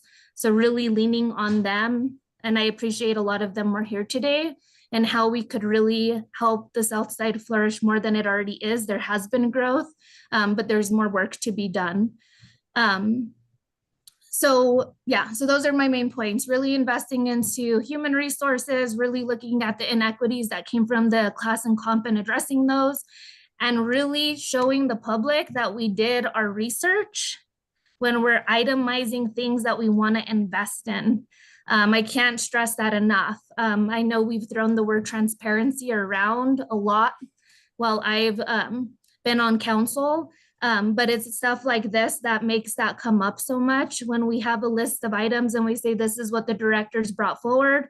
Like I said, all respect to the directors, but it does not leave that question of why as something that we shouldn't have an answer for. We need to have an answer as to why did we prioritize the way we did, why were certain items brought, and not why based on opinion or based on even, what is being voiced more, but what is the data that shows this should be a priority? What data shows that we should invest in this because in the end, it'll save us money? Like, how is this spending best for the city of Santa Fe? How does it address need? But it also is a long-term investment that the city needs as well. So that's basically what I had to offer today. In my opinion, I just wanted to thank again the public. I loved hearing everyone's input. I also want to thank the mayor for calling the meetings to give the community an opportunity and all of us an opportunity to publicly speak today. And I am going to be off camera for a while because I have 3 kids to put to sleep. But thank you. Thank you, Counselor. Good luck with bedtime stories. I think Director Lucero had a few things she might want to address in terms of the questions that were asked. There were a number of broad questions, but I would characterize them as first of all, and you've talked about this a little bit in your framing comments and in other dialogues, the operating budget's commitment to compensation first and foremost, because you can't do the work without people. And then the one-time expenditures are the things the people will be working on. And even the good results we've already had with some rapid hiring events. Then the question about how this list was generated, why this list, what is the source of the suggestions or recommendations. I think it's a really important question to dwell on, because this was not simply plucked out of thin air. This was compiled very carefully through a variety of sources. So I don't want to steal your thunder, but perhaps you could, because you were so instrumental in putting together the operating budget as well as this one-time set of investments, I think you could speak to that balance. Absolutely. Thank you, Mr. Mayor. Firstly, I'd like to do a little bit of background on class and comp. So class and comp, we budgeted in the operating budget. Just class and comp was $8 million. We also budgeted a 3% across the board increase for all employees. So the increases in the operating budget were around people. They were around our workers. So we didn't use money to increase we increased it in very few other places. That being said, I understand you've probably heard some things that maybe there were some issues in class and comp. Class and comp was not perfect. Nothing's perfect, not like that. We did put a little bit of money aside so department heads can come to us and identify issues, and we have some funding we can move around to help them with those situations. We can't use the list that we have before you tonight, and the conversation we have is really one-time money. It's one-time money we've accumulated over the past 3 years as a result of, it's money we haven't spent in those operating budget.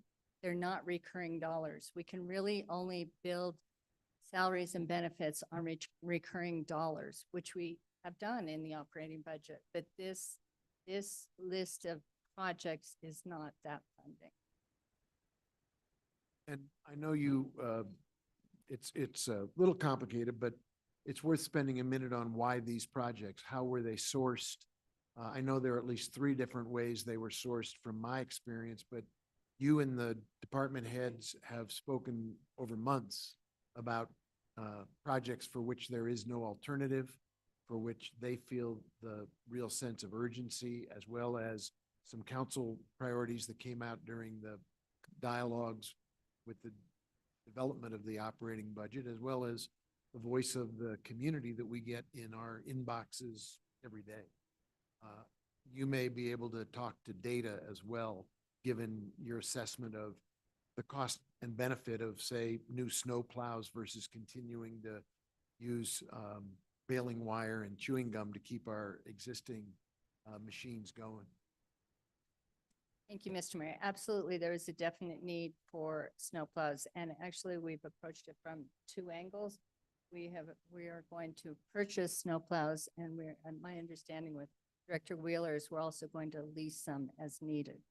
So as we continue to use older equipment, the maintenance cost, and it just simply wears out. As far as how this list was cobbled together, it really was cobbled together. We had a public hearing portion of our budget hearings. So we took notes during that, and, things we could purchase out of one-time money, those were considered. We had one-on-one conversations with all the counselors, and we took notes, and we've developed a memo, and we tried to address as many of those needs as possible in this project. And we also reached out to department heads, and we said, what are your priorities? What do you need? What do you most need? And collected the responses and tried to fund as much as possible. So that is truly, it was not just the budget team sitting in a corner somewhere saying, these are the things we want to fund. It really was trying to get public outreach through the public comment process, counselor input, and of course, the department heads who are down in the trenches doing the work every day. Thank you. I'm going to move to the council members in the room and just again, use the process we have in the past. I'm going to start with Counselor Lee Garcia, and sir, you can use the floor for question, comment, however you'd like to use your time, and roughly 10 minutes, but we're not strict authoritarians here. Thank you, Mayor. Thank you for the presentation. I appreciate the ability of the community and their ability to come out and express what they would like to see. When you have a pot of gold, or a pot of money, how do you disperse it and how do you use it wisely?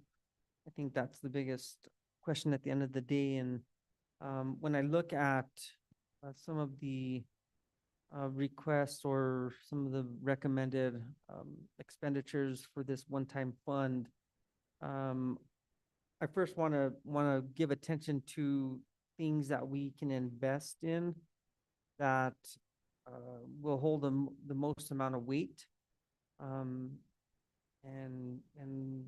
longevity and how long they will last. Taking a look at investing in our infrastructure and investing in and I see that in the public works recommendations. I think a lot of this is going to areas that has needed attention for quite some time. And I'm interested to see, how this really does work. When you're looking at money, especially from the perspective of tune of $36 million, what are we looking at? 20 million. How much of it do you save and how much of it do you spend? What are your top priorities? And so kind of dissecting this, I haven't had a lot of time to kind of go through all of this. When it first came about, mentioned at the State of the City address to today, just I hope the process going forward in regards to how, I don't know that, I know that this is maybe not the end all because we're not voting on anything tonight, but how we go about either suggesting changes to this. I do have a question, I guess, in regards to the funding of the Affordable Housing Trust Fund of the $3 million. I believe it was in our budget that we were investing $3 million from our operating budget. Is this in addition, or is this something that is being supplemented to that?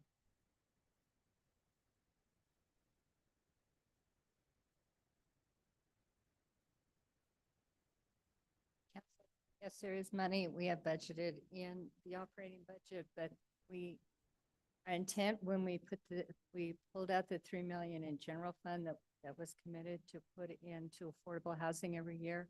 When we did this year, we were under the assumption that the excise tax, this was a bridge. So we budgeted it as one-time money rather than as recurring expenses in the operating budget. So for the budget that we just passed, the $3 million that was said was going as earmarked towards affordable housing was not, it was something that we were banking on coming from the 3% tax that we were is that what I'm hearing? Mr. Mayor, Councilor Garcia, no, that what is in the operating budget is mainly the operating of the Affordable Housing Department. This pot of money, for lack of a better term, this $3 million has been historically put into the operating budget in the past. We've been doing it for the last several years. When we passed the excise tax passed, we wanted to continue to put some general fund dollars into affordable housing to get us across to when we started collecting and we started to be able to tell, okay, what do those revenues look like? How much do we need to supplement that, if at all? That was our intent. That last week, I'm sure, as you're well aware, that's been put on hold. So that's a conversation as part of next year's budgeting process. We're going to have to talk about how we're going to fund this affordable housing, $3 million that we've committed to. So it sounds like we're taking $3 million of our one-time expenditures to fund that $3 million that we budgeted for in fiscal year 25. No, Mr. Mayor, Counselor Garcia, we didn't budget the $3 million funding that we have in the past several operating budget cycles. We did not put it in this year in the operating budget. We put it in the one-time money under the assumption that we are going to start getting this excise tax, and that would be the way that we funded the 3 million going forward. Okay, so I mean, I guess I either misunderstood or just didn't, because my understanding of our budget was that we were investing $3 million out of our operating budget. And this sounds like we're putting $3 million from our one-time expenditures, which then would be $6 million. Mr. Mayor, Counselor Garcia, we did not put $3 million of general fund into affordable housing, into the trust fund, out of the general fund in the operating budget this year. We've done that in the past. We did not do it this year because our intent was that we had another funding source. If you'd like, I can do a spreadsheet showing you how we funded going past So- 4 years. So again, for fiscal, we're right now currently in fiscal year 24. Correct. And so the fiscal year 25 is what we just approved, correct? And so in fiscal year 24, we did not invest $3 million in the Affordable Housing Trust Fund. No, when we prepare, We didn't earmark that in our fiscal year 24 budget, is that correct? we put $3 million in the Affordable Housing Trust Fund in FY '24 from a couple of different funding sources. But yes, we funded it in the operating budget for '24. For '25, which is the budget we just passed, we didn't put it in because we were putting it in one-time money as a bridge to get to our excise tax revenues. But that doesn't make sense because during budget hearings and including when we passed our budget at council, it was stated that $3 million is going to the Affordable Housing Trust Fund. And that's for fiscal year 25. So now we are taking $3 million from this one-time expenditure, putting it into that fund. I So think the it sounds like we're confusion doing is $6 million. we made the commitment that we were going to in fact put $3 million in the trust fund. We didn't do it as part of the operating budget process. We did it as part of the one-time money process. Because we didn't want to say we weren't going to do it because we were going to do it. That this is. Right, and so it's gonna come out of one-time funding, which in the Correct. future, we still have no idea where we're gonna get $3 million from, I guess. We're Just a putting in question. $3 million in general fund in as part of one-time funding. Sure. Okay, well, again, it sounds like it was something that we committed in fiscal year 25 and now it's obviously coming out of one-time expenditures. And so, I know that's been one of the difficult areas of figuring out how to fund this affordable housing, the trust fund, and I see the issues and the problems. However, I don't know if this is something that, once again, how do we fix this problem and issue of affordable housing? And, I'm running out of time here, but, I'll wrap it up by just saying that when I'm looking at spending money, how much do you save, how much do you spend, and what are you spending? Are we getting a good return to our community, to the people of Santa Fe? Looking at our infrastructure, looking at the critical issues, immediate and necessary. And I think that's where we either turn our focus on immediate and necessary, mission critical, time sensitive issues versus things that are going to just be an expenditure that's going to be, in a sense, not necessarily carry the weight over time. And so with that, Mr. Mayor, I'll yield the floor. Thank you. Thank you. And Director Lucero, I think your offer of spreadsheet and a more detailed breakout would be beneficial for everybody on the governing body, so there's no confusion about the sourcing of money for the Affordable Housing Trust Fund and what was put into the operating budget to operate the office versus to fund the money that will go out the door through grants to outside operating organizations. So I think the fact that there's some confusion is really a signal that we need to break it out more completely and carefully for everybody. Councilor Mayorworth, you have the floor. Thank you, Mayor. I think some of the confusion is this, so this $20 million, and I'm Director Latero, I need you back at the podium. This general fund dollars, this one time. So we have recurring, sorry, general fund dollars. And that's where we fund salaries and benefits. This is general fund cash balance. We have $20 million here that we can spend, but it's not recurring. It's just one-time dollars. So remember, that's correct. The main source of this additional money we have, as I said initially, was we were behind on our audits. So when we're preparing the budget and doing the budget balancing and all of the exercises we do around budgeting, we have our revenue sources, and we knew on some level there are fund balances, but we did not believe it was prudent going back 2 or 3 years to be budgeting fund balances that were not audited. We needed them to be audited and reliable because it was just too risky to be budgeting money we weren't sure was there. The fact that we were behind multiple years is why it's a rather significant amount of money. And the source of this money truly is what wasn't spent in the prior year budget, right? So whatever isn't spent in an operating budget reverts to the fund, the source fund. So if we've discussed it here tonight, we have had very high vacancy rates. 70% of our budget, it goes to salaries and benefits. So I would say much of the money that we're talking about is just unspent salaries and benefits that we've held in cash. Okay, and I think it's really important to understand that and I think this is something the mayor said, there's no other alternative. So for some of the things that we've heard about tonight, there are other funding sources like the wastewater treatment plant.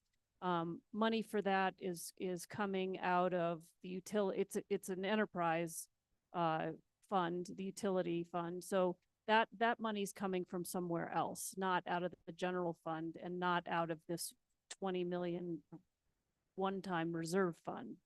And it's coming from, it'll probably, I mean, we know it's going to be, that's a massive project, millions of dollars. It's going to need state, federal, and probably some of our own money as well. But what we have through the emergency appropriations funded what we need for the wastewater treatment plant at the moment. It's going to need more, but we don't need to be doing that out of this one-time pot of money. That's Mr. Mayor, Councilor Mayorworth, that's correct. Utilities has their 3 funds. They have their own funding sources with healthy fund balances. So any work around the wastewater or things impacting utilities will be paid out of the enterprise funds. So there are other places to get those money, to get funds for, say, the wastewater treatment plant, which we heard about tonight being a priority. It's absolutely a priority. It just doesn't need to be funded out of this $20 million fund. I mean, certainly, roads, absolutely. Sidewalks, absolutely. New fields, park infrastructure, that kind of stuff. That's one time. That kind of stuff, absolutely. But the wastewater treatment plant has other funding sources that we can use, that we will and must tap into to fix it. Correct. We will use utilities funds to fund the wastewater treatment project. Okay, and I think, I don't know who's the best person to answer this question. So we did through the classification and compensation study recognize that we are about 18% below market in how we pay city employees. And that $8 million, which is in the operating budget, is the beginning of being able to expand or bring up to date our pay bands and raise salaries. And we've already seen that, as my understanding is, we're already seeing that paying dividends, both in transportation employees and parks employees. We've actually had people respond because we're now paying more. And I don't know who can confirm that for me, but it'd be great. So, Mr. Mayor, Councilor Romero Worth, class and comp will be implemented over 3 fiscal years. So we did the first iteration in April, and we did parity to those impacted employees based on our contractor's recommendation. That was the first iteration of parity. We're going to do the second iteration of parity in December or January fiscal year 25. And then we have 2 more iterations of parity in 26. So that being said, that also means that when we go to start doing the FY26 budget, we know that it's going to cost us $2.5 million. So before we start budgeting anything, we know we have to increase the budget by $2.5 million for the remaining parity increases. And that's recurring. That's not one-time Yes, money. it That's is. recurring money for next year, for the FY26 budget. Correct. Okay, so, and we did $3 million for a 3% raise for city employees. Correct. And I think, we have done a lot of raises. I mean, I think I think everybody up here agrees that our workers are, you know, a place where we need to be investing. And I think we have over the years. I'm just looking at a chart here that shows salary increases. In July 2022 was 8% salary increases for all AFSCME bargaining unit employees and $2,000 retention incentive. In July 2021, 4% salary increases for all AFSCME bargaining unit employees. In 2019, that was a COVID year, 2% salary increase for all AFSCME bargaining unit employees. July 2019, we did, I guess, looks like according to this chart, find 8% average salary increases for AFSCME bargaining unit employees, 43% of employees as a result of the implementation of a classification and compensation study. So that was the first classification and compensation study that we actually funded. I feel like we have been working on this salary issue since, I mean, I'm looking at 2% in September 2017, 2% in July 2018. We have been doing salary increases. It seems like even in the COVID year, we did a modest one. And then we did a class and comp, we funded the class and comp studies. This is the second time we're funding a class and comp study to try to keep up with the market. So we are working in this area. And I think to your point earlier about, you know, the fact that some employees may feel like they've been left out in some ways. This is because we still got things to fix in the classification, the way the class of comp is being implemented, and that's something that's going to happen. Can you give me some sense of how that gets corrected? Is it over how long? So, Mr. Mayor, Councilor Romero Worth, the budget team, we, you know, we're trying to implement or fund class and comp through the operating budget process. And we heard some chatter about there may be some inequities or some issues we may need to deal with. So we decided that it would be prudent to put $125,000. It's sitting actually in the budget division in the finance department. It's general fund. So as directors can come to us and say, hey, I need to fund this, that, and the other. Can you help me out? We'll try to help that way. $125,000 does not go a long way. We acknowledge that, so we will at least try to pull some of it out of the department's budget. But our intent really was so we had some money set aside to deal with these inequities. Right, so basically, this is our first pass and we had to start somewhere, and you're acknowledging that it's not perfect, and we've got some fine tuning to do. And we're gonna need to continue to work on that so that everybody, is brought up with that, and that is the intent, correct? Yes. Am I out of time already? Okay. All right. Well, can I just ask Director Wheeler, that 700,000 for old Pecos Trail from Kaya Medico to wherever you said, is that in this money, this $3 million money? Or is that's still a future need? Thank you so much for the question, Councilor Romero Worth. Let me bring up my list so I can give you the correct answer. I believe I was looking at.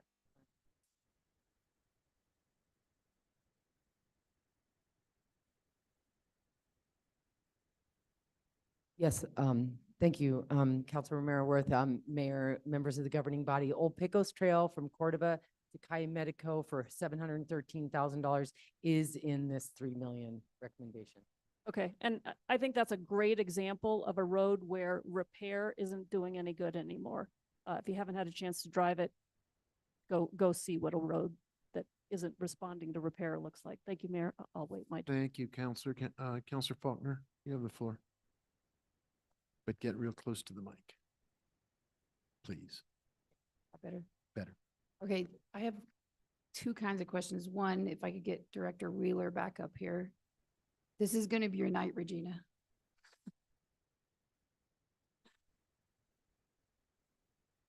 So are there any roads in District 3 that are on the list? Yes, Councilor Faulkner, thank you for that question. Mayor, members of the governing body.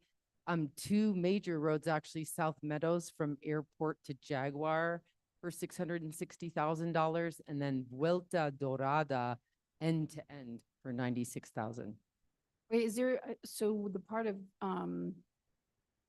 Jaguar that's problematic though is kind of in front, it's between South Meadows and Cerrillos. That's the number one complaint Councilor Garcia and I get, is where I guess the state came in and did something with the road, and it kind of got messed up because of kind of the slurry they used or something. Thank you for the question. It actually, what happened was they did a very, they call it as, now I can't think of it. It's a very thin patch, and it wasn't done well. So what is the section of roadway? I can look into that. Yeah, so what most of the complaints are I've actually endured over this part of the road between South Meadows and Cerrillos. That area is pretty bad. It's worse now than it was before the state intervened. That I get a lot of complaints about that. Then the second question I have is, just so the public understands, with regard to the sewage issues on Airport Road, in those two areas, it's my understanding that, actually I know, I worked with Linda Serato to help get the money to fix that gap so the city can start working on that project. Correct? So we have enough funding now to begin working on repairing those two sewage issues. Thank you so much for that question and for your work on that, Councilor Faulkner. It is a really exciting thing. Actually, the utilities team has completed the installation, just about completed the installation on Vereda de Valencia. So there's now a trunk line there, and they are beginning to work with residents on getting connected to that trunk line.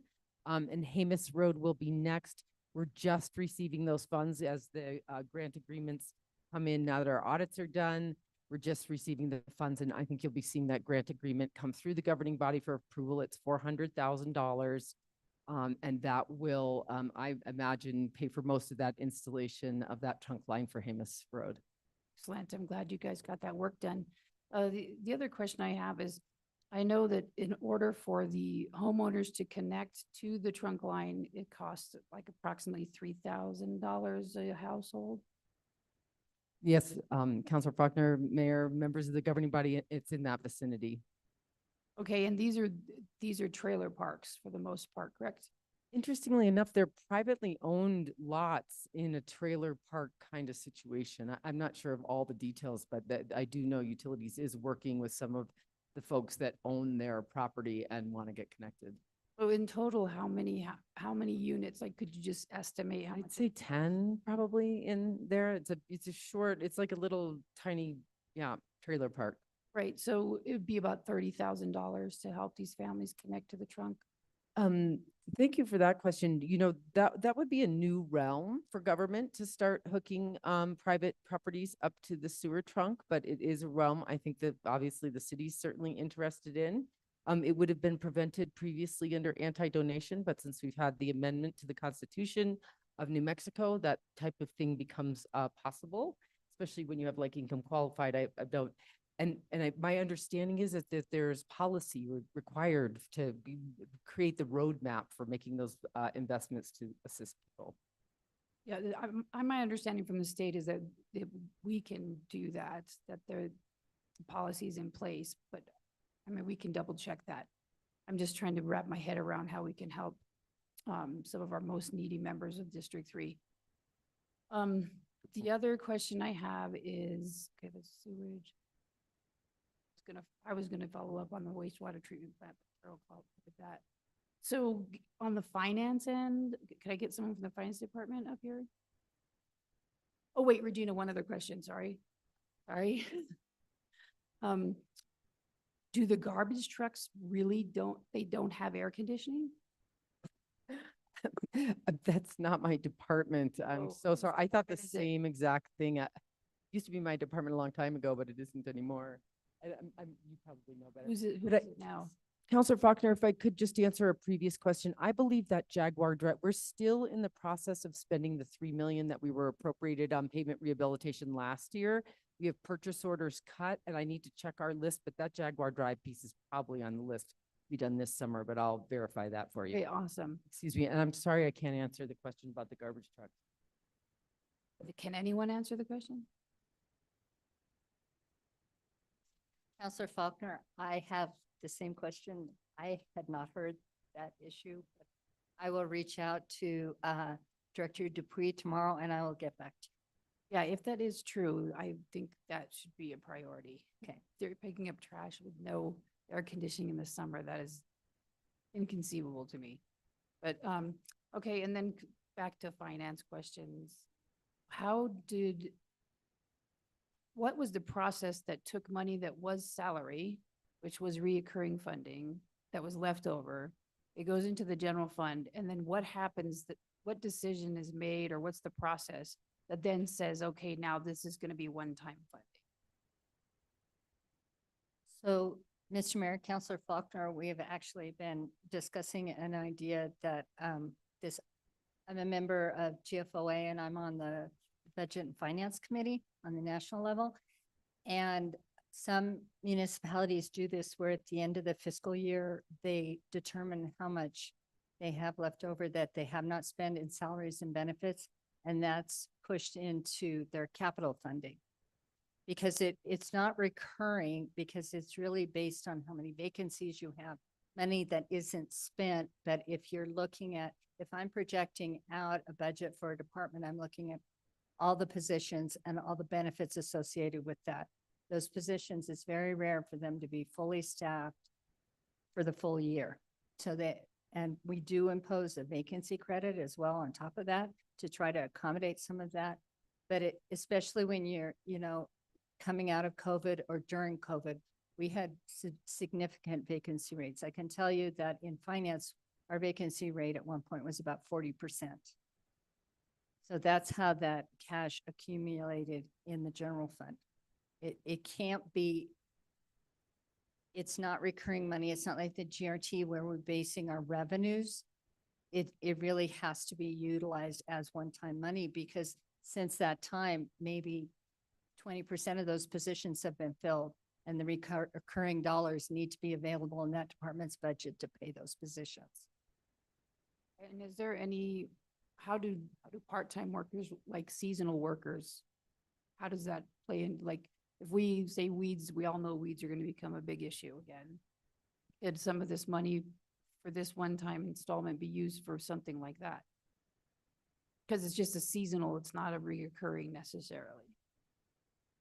Mr. Mayor, Counselor Faulkner, yes, we could do it on a contract basis, or, we could bring in some temps with the understanding that these may or may not come back next year, right? We can use it just as a stopgap for, I forget, we had a thing where we were fixing streets and we called it a palooza or something like that. Okay. I think that's all I have for now, Mr. Mayor. Great, thank you. Counselor Lindell, we'll go down this way. Thank you, Mayor. I'm going to pass and hold on to my time. Okay. Counselor Garcia, you, sir, have the floor.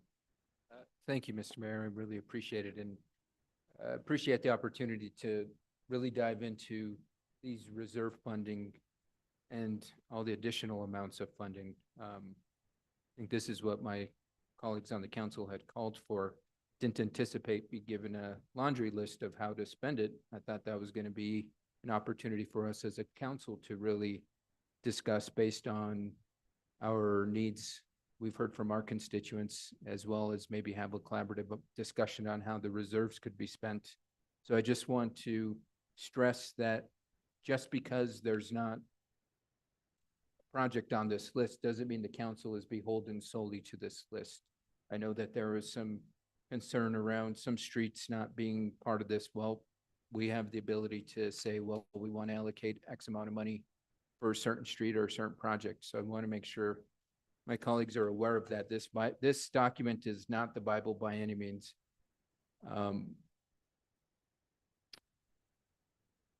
Since this has come about, these monies, I've really had concern, I guess, around how we amass such amount of money. And it seems like, and Director Otero or Finance, correct me if I'm wrong, did all of these monies come from salary savings? 100% of them? I mean, because and if not, what I'm respectfully asking for is, since fiscal year 2020, and I'm starting with that year because that was when the pandemic hit, and that is when we had to put employees on furlough because we did not have money in reserves to keep folks on board. I would like to get a year-by-year account of how much money went into the reserves and the source that went into the reserves. Because I think it's critical that the council fully understand how we got so much money over these last couple of years and where it came from.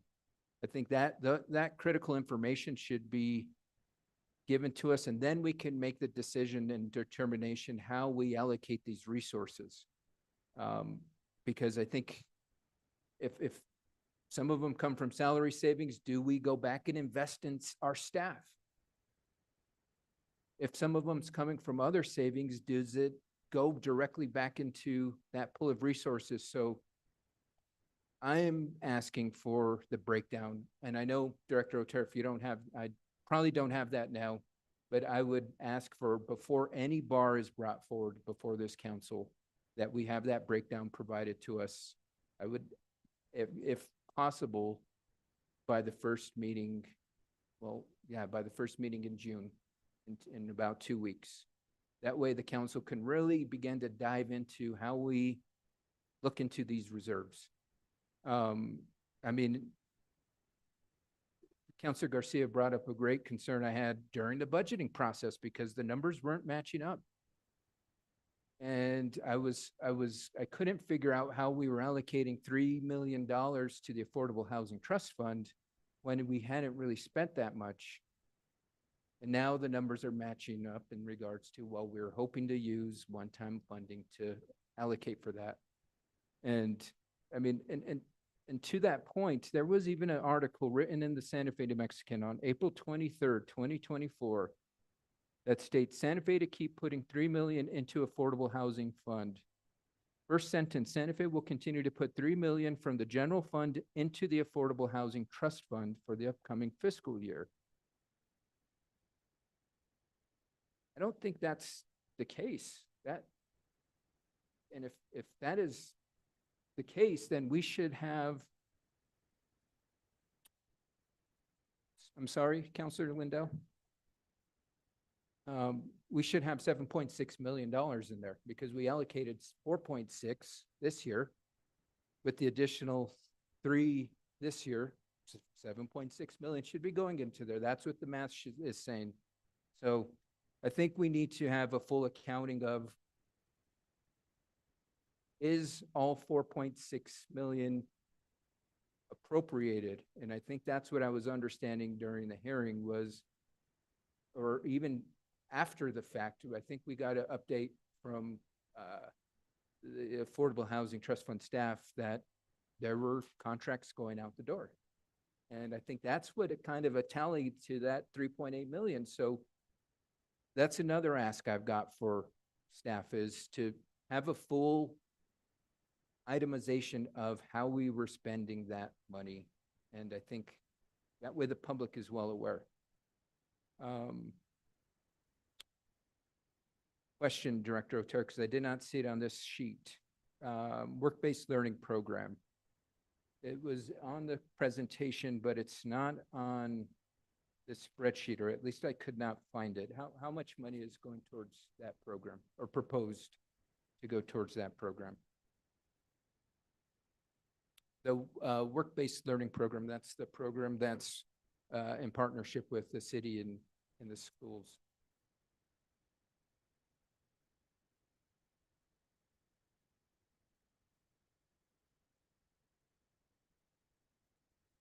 Mine says economic development. Oh, yep, 1.2 million. Thank you, Mayor. I did not see that one. Thank you. It's hidden in there.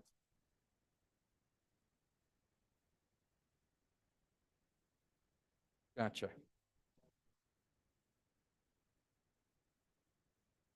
Okay. Thank you, Mayor. I really appreciate that one. Can that just be repeated, Mayor? Your mic was not on. Yeah, so apologies. I nobody was heard. having a sidebar conversation. The question was, could we please locate where in this proposed set of allocations, money in the Economic Development Department would be earmarked for the work-based learning program, our partnership with the school system to provide paid internships, which has actually become a national model. And the number is at the top of our page 3, under economic development, straight across, it says work-based learning program, 1.2 million. Okay. Back to you, Counselor. Thank you, Mr. Mayor. I appreciate that. I know it was mentioned earlier that there's roughly $250,000 allocated by Director Randall and his team for noise cameras, but I would really like the city to invest in technology and equipment that will begin to keep our roadways safe. So with that, I am requesting that we up that amount to $1 million. That not only includes noise cameras, but also speed cameras and red light cameras. A few years ago, we had the discussion around speed cameras and red light cameras. And there was some concern around the way data was kept, et cetera. I think we can definitely explore the vendors that will meet the city's needs, because this is ultimately an issue that, as we heard loud and clear tonight, it's a concern for our residents. And if we are going to invest resources, we need to invest in the quality of life as well for our residents. And so I'm asking that if we're going to really dip into our reserves, that we support such technology. Counselor, quick point of Sure. information. Sure. The 250,000 I was referencing earlier is both speed and noise technology. When it comes to what I think you're referring to as red light cameras, putting on the speed, on the stoplights themselves, we've been told I don't want to, I'm pretending to be a lawyer. I'm not one. We've been told we don't have the ability to put them on the cameras, but we, on the stop lights themselves, but we can have, as you referenced, mobile vans that move around and have the ability to do both speed and noise at the same time. That doesn't, I'm not obliterating, or I'm not ignoring your point of upping the amount of money, but the current effort that the police department is investigating is for both of those technologies. Okay. Well, and I'm a bit disappointed because when I asked during the budget hearing and I asked Chief Joy about this, it was crickets. And there was no response. So I think if we're going to really invest in such technology, it's expensive. And we really need to ensure that we're looking at these resources as an investment, because a year, 2 years from now, that technology might be more expensive, and let's really begin to address the issues that are on our streets. I mean, just recently, I read in the paper, there was a person who got run over by speeders. So let's really work to address this. We've thrown out the number $20 million a lot tonight, and I took the time to calculate all of the costs that are on these sheets, and it comes up to $41,413,725. So I think that's why it's important we get the breakdown, because we're talking about using a certain pool of resources from reserves, certain pool from what I'm understanding of excess or unanticipated GRT. And I still don't know what we haven't used from last year. I know when I was trying to do the quick math in December, we had about 16 million that we received in fiscal year 23. And, or maybe it's 22, I apologize, I can't remember the year. But at that point in time, we had proposed to allocate not all of that. So there was some leftover resources. So if we can get the details on not fiscal year 24, which we're currently in, and we're still seeing unanticipated GRT, but from last year unused and this year, that way counselors are well aware as the public is well aware. Because I think when we use high level numbers, we really lose the details which are critical. And just based off of that, you know, we had, even if we were planning to use 20 million from reserves, and correct me if I'm wrong, it was around 30 million we're planning to keep there, which was double, which is used or required.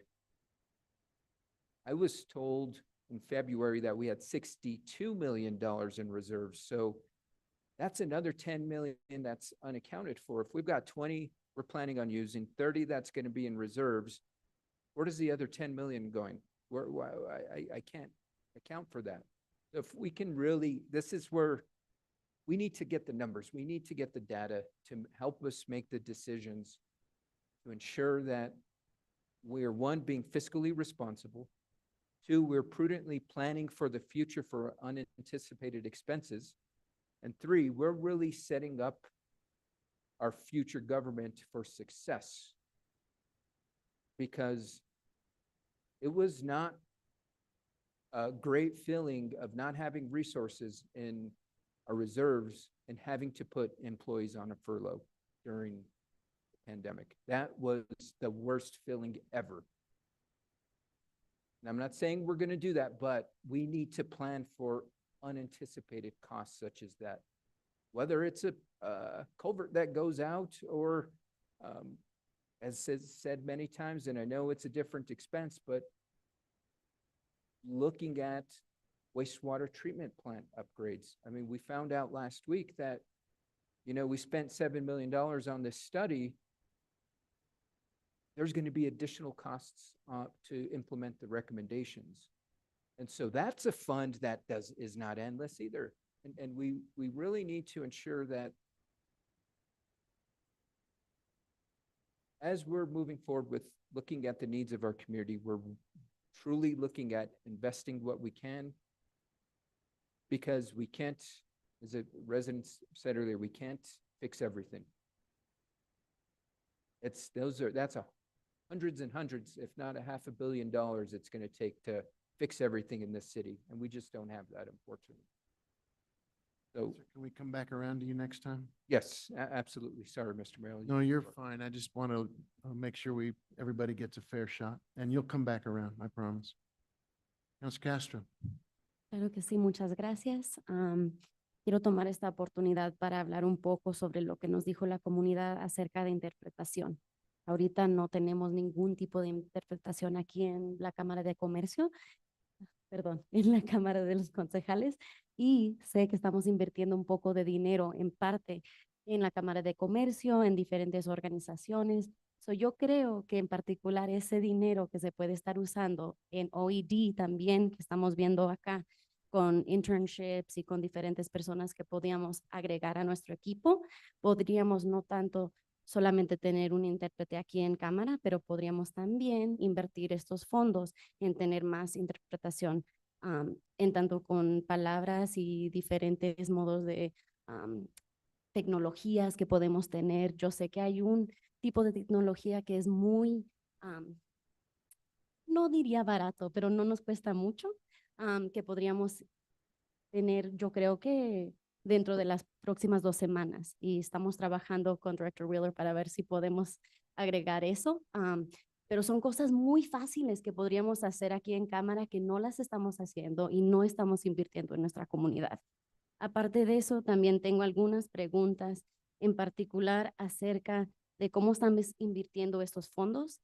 Si escuchamos de la comunidad acerca de tal vez tener 50% invertida en un grupo que ya está trabajando con las personas que son de bajos recursos.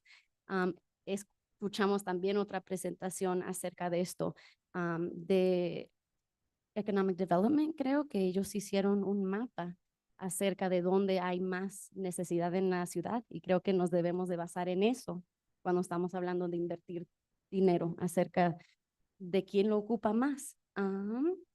Y creo que por ahorita son mis únicas preguntas. Muchas gracias. Counselor. And Counselor Lindell, you had reserved the opportunity to come back around. Yeah, thank you. Well,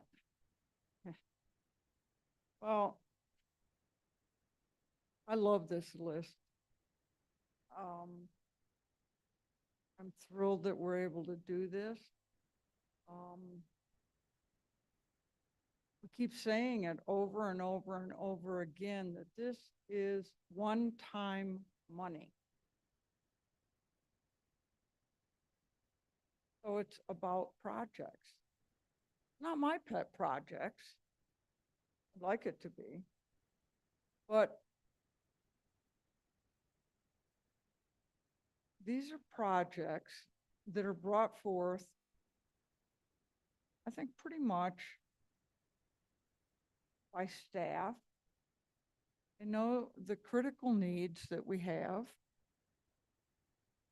We've got this much money, and this is how they think we can get the greatest amount of traction,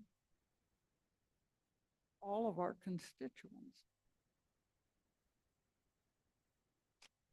I've heard a lot tonight about speed cameras and noise cameras. Well, I've spent a lot of time on noise cameras, and this council is not inclined to raise fines. And this council doesn't like high fines. They've made that clear. But you can give out a ton of low price tickets. But this is one-time money, friends. You can go buy noise cameras. You can go buy speed cameras. Who's going to run them? It takes a budget. It takes personnel.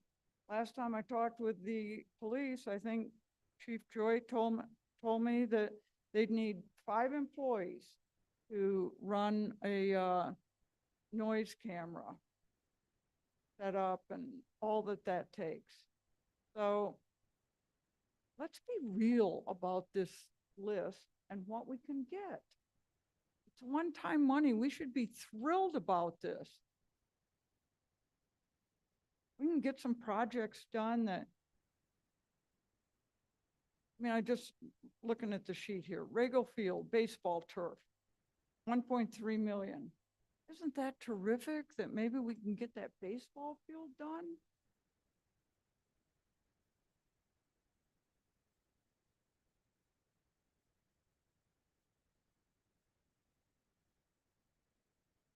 I like everything on this list.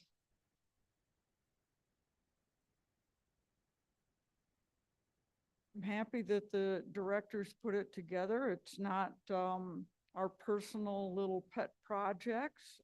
It's not for political expediency. It's to get the most out of this money that we can for our constituents. We didn't go through this or I didn't, and redline it. Well, how much is my district getting? How much is your district getting? These are all things we need to do.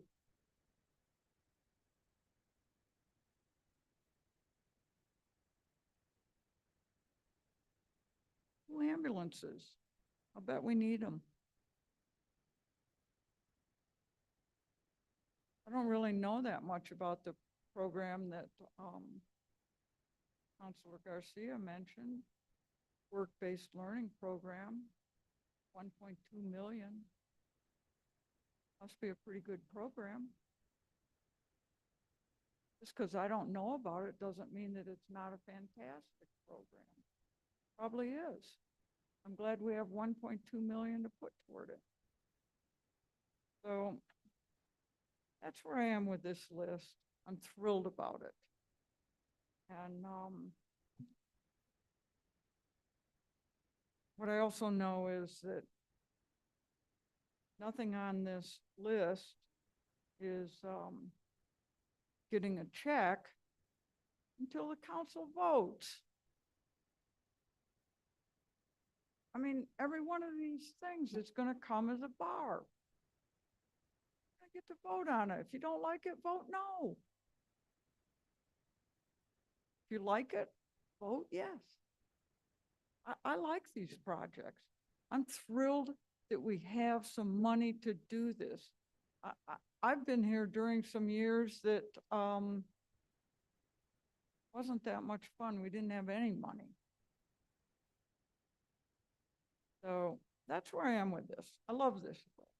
Thank you, Mayor. Thank you, Counselor. I'm going to take a few minutes to try to just set the stage for some of the questions that were asked earlier, and perhaps our finance team together can offer me some elucidation, and then I also want to ask Counselor Wheeler a couple questions, but let's do some process math first if we could. So if I understand correctly, I want to clear up a little bit about what happens to get money into cash reserves, because I think there may be a misconception or just a lack of clarity that the way the process works, which I'll ask you to explain, doesn't actually mean we allocate money into reserves. There is no line item budget that we adopt that says we are going to set aside this money in reserves. Rather, as it's been explained to me by you and the finance team, the reserves accrue over time if money isn't spent. And it accrues from a variety of things, but it's very difficult to source the way the money ends up in the reserve fund because it isn't actually an allocation. It is a process that ultimately ends up with a cash reserve once the year is over. Can you give me, in non-technical terms, describe how we end up with cash reserves? So the cash reserves are mainly accumulated out of funding that was set aside for specific things in operating budgets In a year, it's whatever's left. So it's not just salaries and benefits, it's the whole budget.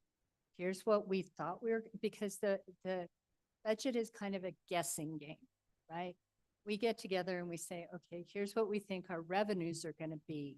And here's what we think we can budget based on those revenues. As part of that process, one of the last things we do in the budget is we do what we call fund balancing.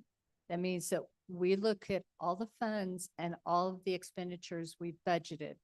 And part of that process is we say we have to have 15.5 million to meet our DFA requirement for reserves.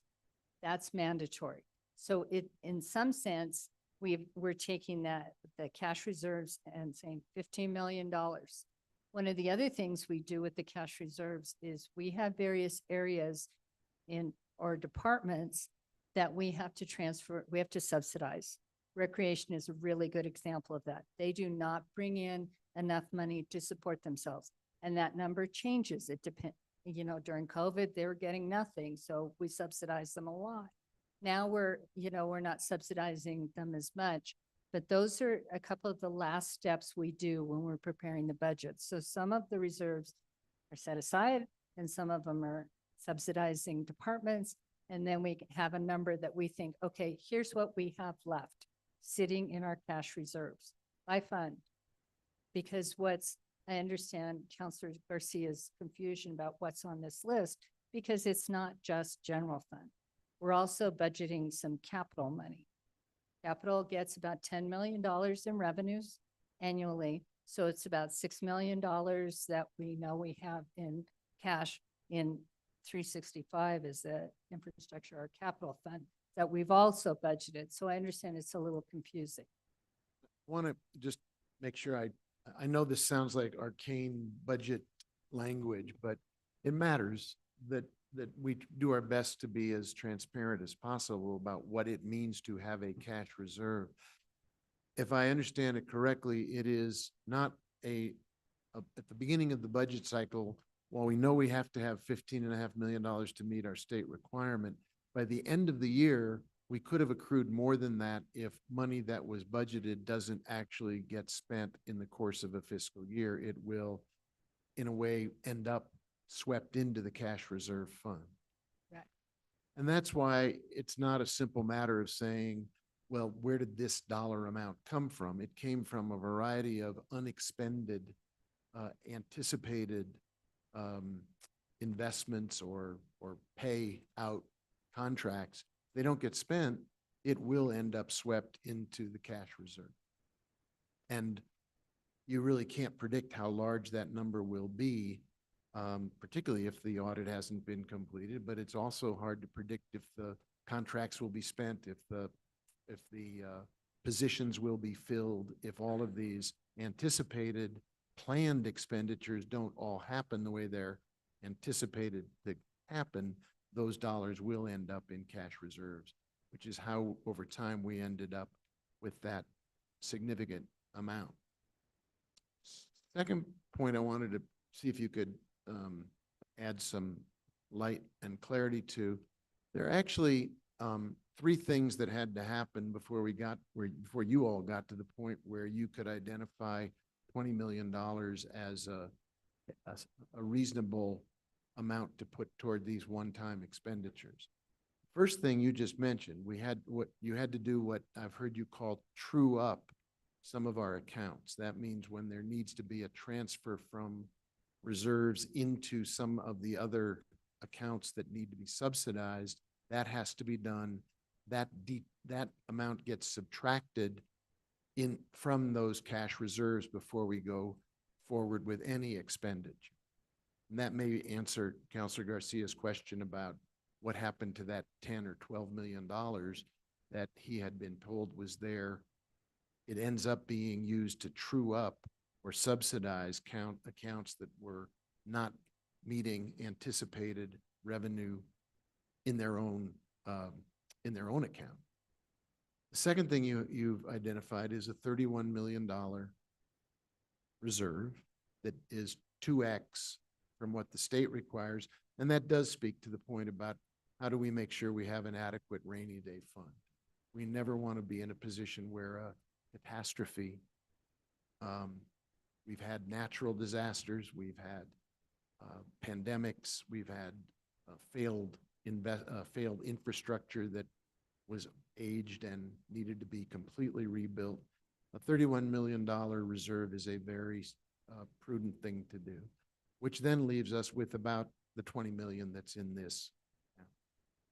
Is that a fair estimate? That's absolutely. Okay, thank you. Director Wheeler, can I borrow you for a minute? Because I think a significant amount of this money is in the Public Works Department, as it should be, because I think we hear consistently tonight and every day through emails, as you hear and you get these sent to you or added to your list of things to be aware of. There's just a lot of work to be done, streets, bridges, drainage problems. Give me a quick explanation, however, and I'm sorry to put you on the spot like this. I should have asked you before the meeting. There's a $3 million allocation for something called pavement rehab and maintenance. There's also a $2 million allocation for something called street and road improvements. Can you tell all of us the difference between those two categories? Thank you so much, Mayor. Members of the governing body, I will try, and I would just say, yeah, thank you so much for these investments in our, what I call our civic infrastructure. That's what Public Works takes care of. If you're standing on any sidewalk anywhere in the city and you look around and you'll see the library and you'll see the signals and you'll see the striping on the roads and signage and everything like is all taken care of by Public Works. And so we operate all this infrastructure for the city. We try to keep it safe and functional and beautiful.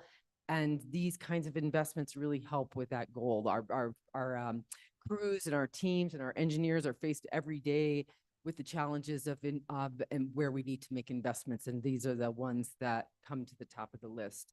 So we do pavement rehabilitation to take care of the pavement, but there are so many other aspects to roads. So for instance, we are actively doing studies in neighborhoods to figure out how we can modify roads so that we can slow down traffic, narrowing lanes, increasing the amount of paint, maybe putting a buffer on a bike lane, widening sidewalks, pedestrian medians. So there's you know, we need to replace knockdown street lights and signs, and, you know, convert the street lights actually, which we're, you know, still working on that. So there's so many more aspects of the roads than just the pavement, right? The signals we're adding, now ADA requires that we have audible pedestrian buttons. Those need to be retrofitted. We've got much better, safer designs for our striping for crosswalks and our intersection designs. Where do you put the stop bar? How big is the how big is the crosswalk? How is it striped? So we have two really active and engaged and committed engineers now in Complete Streets that are really focused on making our streets safer, calming the traffic, and you do that with road configuration improvements. Thank you. And could you give them a little bit of the same kind of conversation, explanation, development around the work that is on this list that involves two other really interesting projects, signal rewiring and why that's important, as well as the what's called sidewalks for $1 million? I feel like I'm in a game show. I'll take sidewalks for $1 million. Thank you so much, Mayor, members of the governing body. We've talked a lot about sidewalks lately with the Bicycle Pedestrian Advisory Committee resolution and how important it is for accessibility compliance, for youth, for families, people, visitors. Everybody wants our sidewalks to be safe and fully accessible. And so we know that we need investments there. This kind of one-time funding will help us to do an assessment and inventory as one of the top priorities in the BPAC resolution recommended, and identify key areas for improvements. For instance, we just completed an assessment of the sidewalks all around the main library. That might be a really good place to focus on, right? It's both highly utilized by our residents as well as by tourists. And so there we'll be doing an assessment and inventory and then making repairs in priority areas. The signal wiring, it's interesting. You don't think of it, but you install signal wiring when you build the road. So in most cases, ours were installed 50 years ago. It's become brittle, it's broken, it doesn't have junction boxes where we can go in and make repairs. And so we're getting actually to the point where we could have catastrophic failures of particularly signals in the downtown area, Old Pecos, let's see, Paseo de Peralta and Old Santa Fe Trail. That's one that is constant. So what it does is it's very sensitive to water, wind. It'll go into flash mode or go dark. So we really need to get in there. It's about $100,000 to $150,000 a signal to replace all the wiring, but it'll set us up for the next 50 years. So we'll pick a few top priority ones with this money and replace that wiring. Thank you. I know I'm almost out of time. I ask one last question because I want to get to something that I think is very much a priority for all of us. And that is there are two investments in fun for our kids. One is the MRC soccer improvement that's budgeted or proposed to be budgeted at 1.4 million. And there's a 1.3 million to put another turf field in at Regal, which has a lot of savings, among other things, for water and other environmental upgrades. Could you just give us a thumbnail sketch of those two fun-related projects? Yes, thank you so much, Mayor. It's really important that we keep the fun in the program. We don't have enough fields right now for all of our youth and adults that want to play league sports. And so it's really, the city has been making consistent investments. We're about to pull the trigger on actually repairing the soccer field at Salvador Perez that the governing body already funded. We did one of the fields at Regal. It's time to do another one.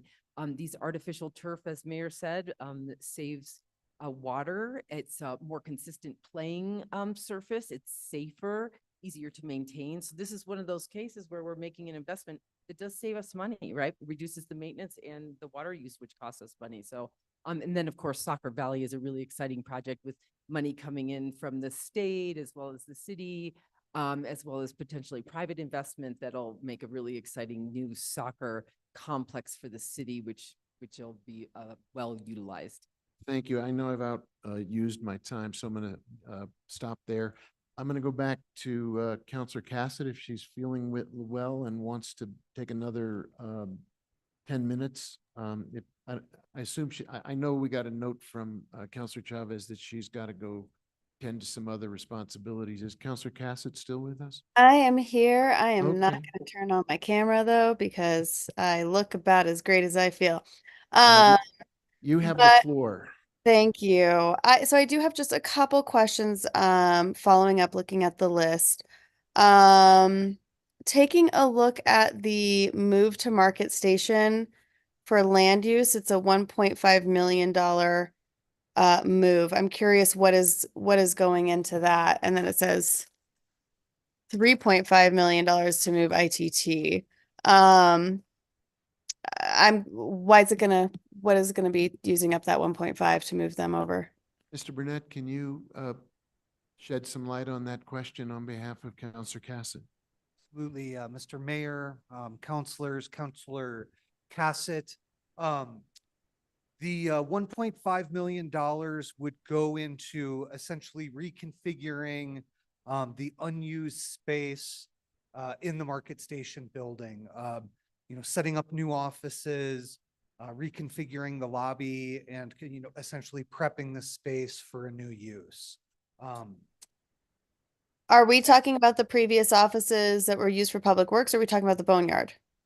We are talking about the old spaces that was the House of Public Works, correct? Okay. And just to answer the other part of your first question, the 1.5 would cover the cost to move into that formerly used space. The 3.5 was something that came up with related to a conversation about a potential need to eventually move the IT department out of Midtown.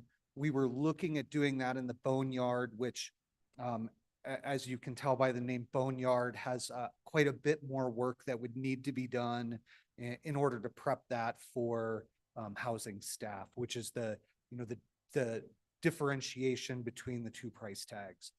Since this list was originally discussed, the concept of moving IT at this time is not something we're exploring. I think that's just a remnant of past conversations.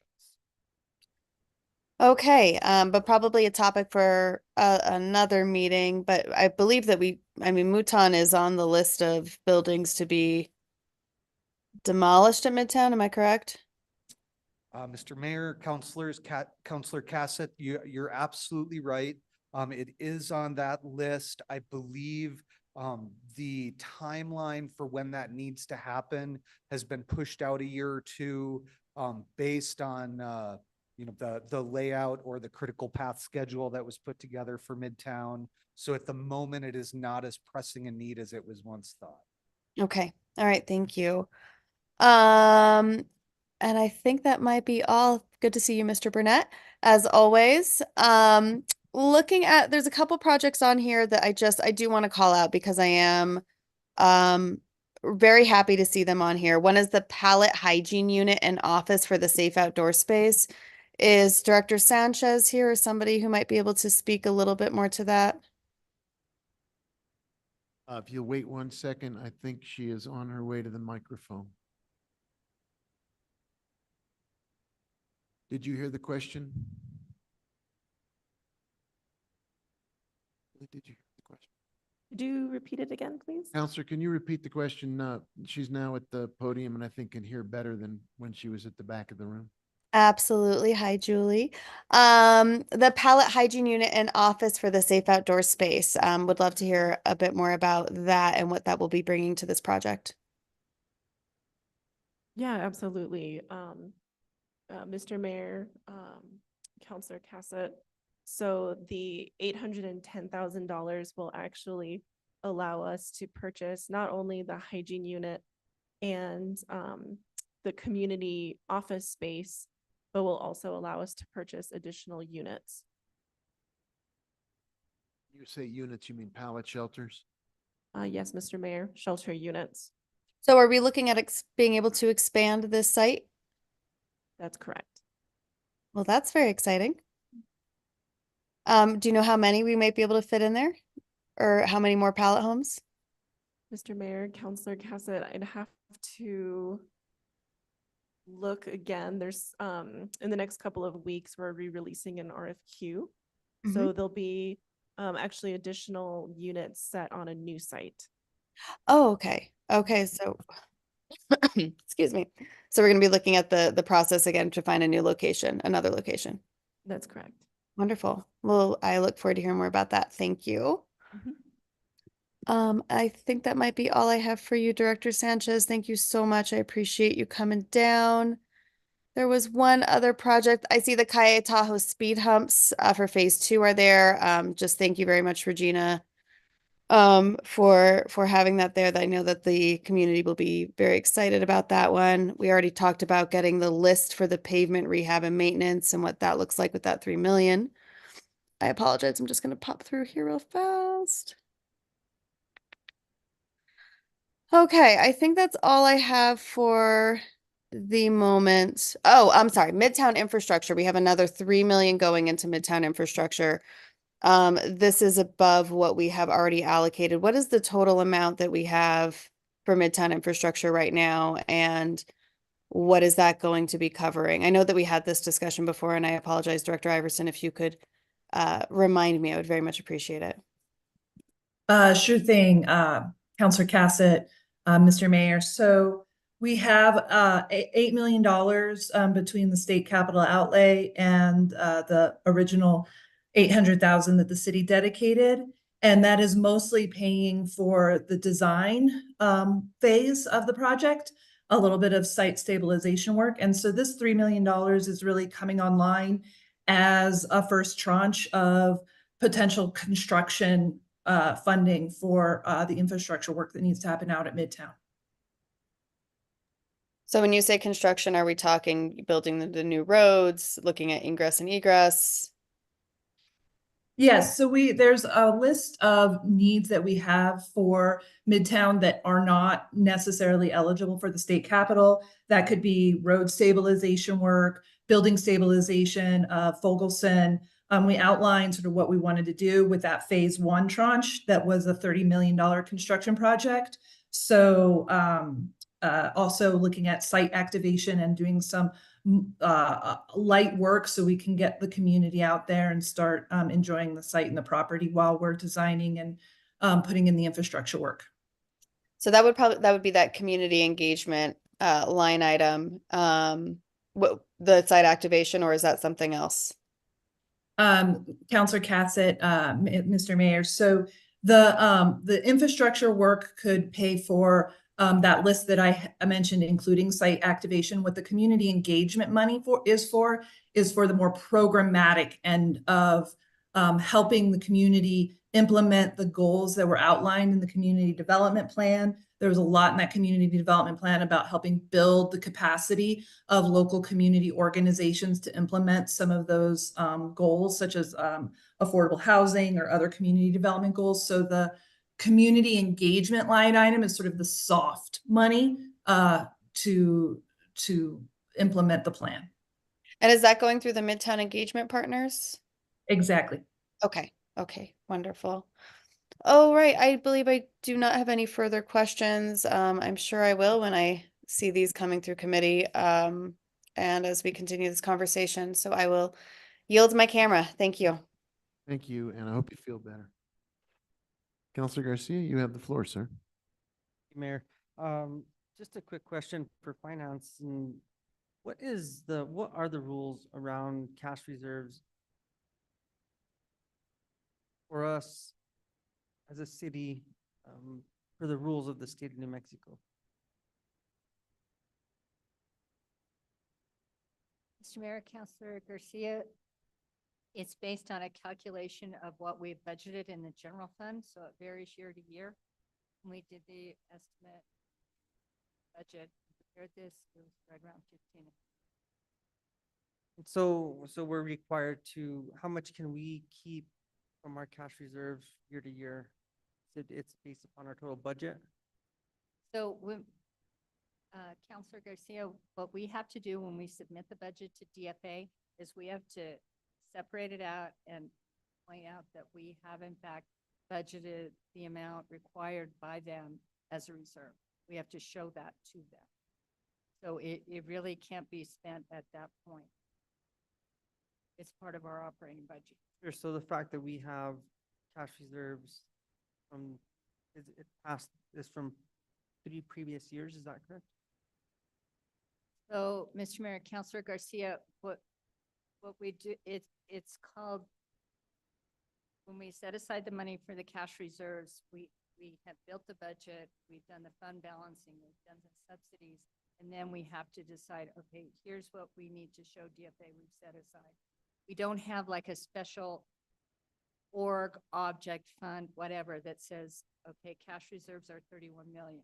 We just know that we have this money sitting in the general fund.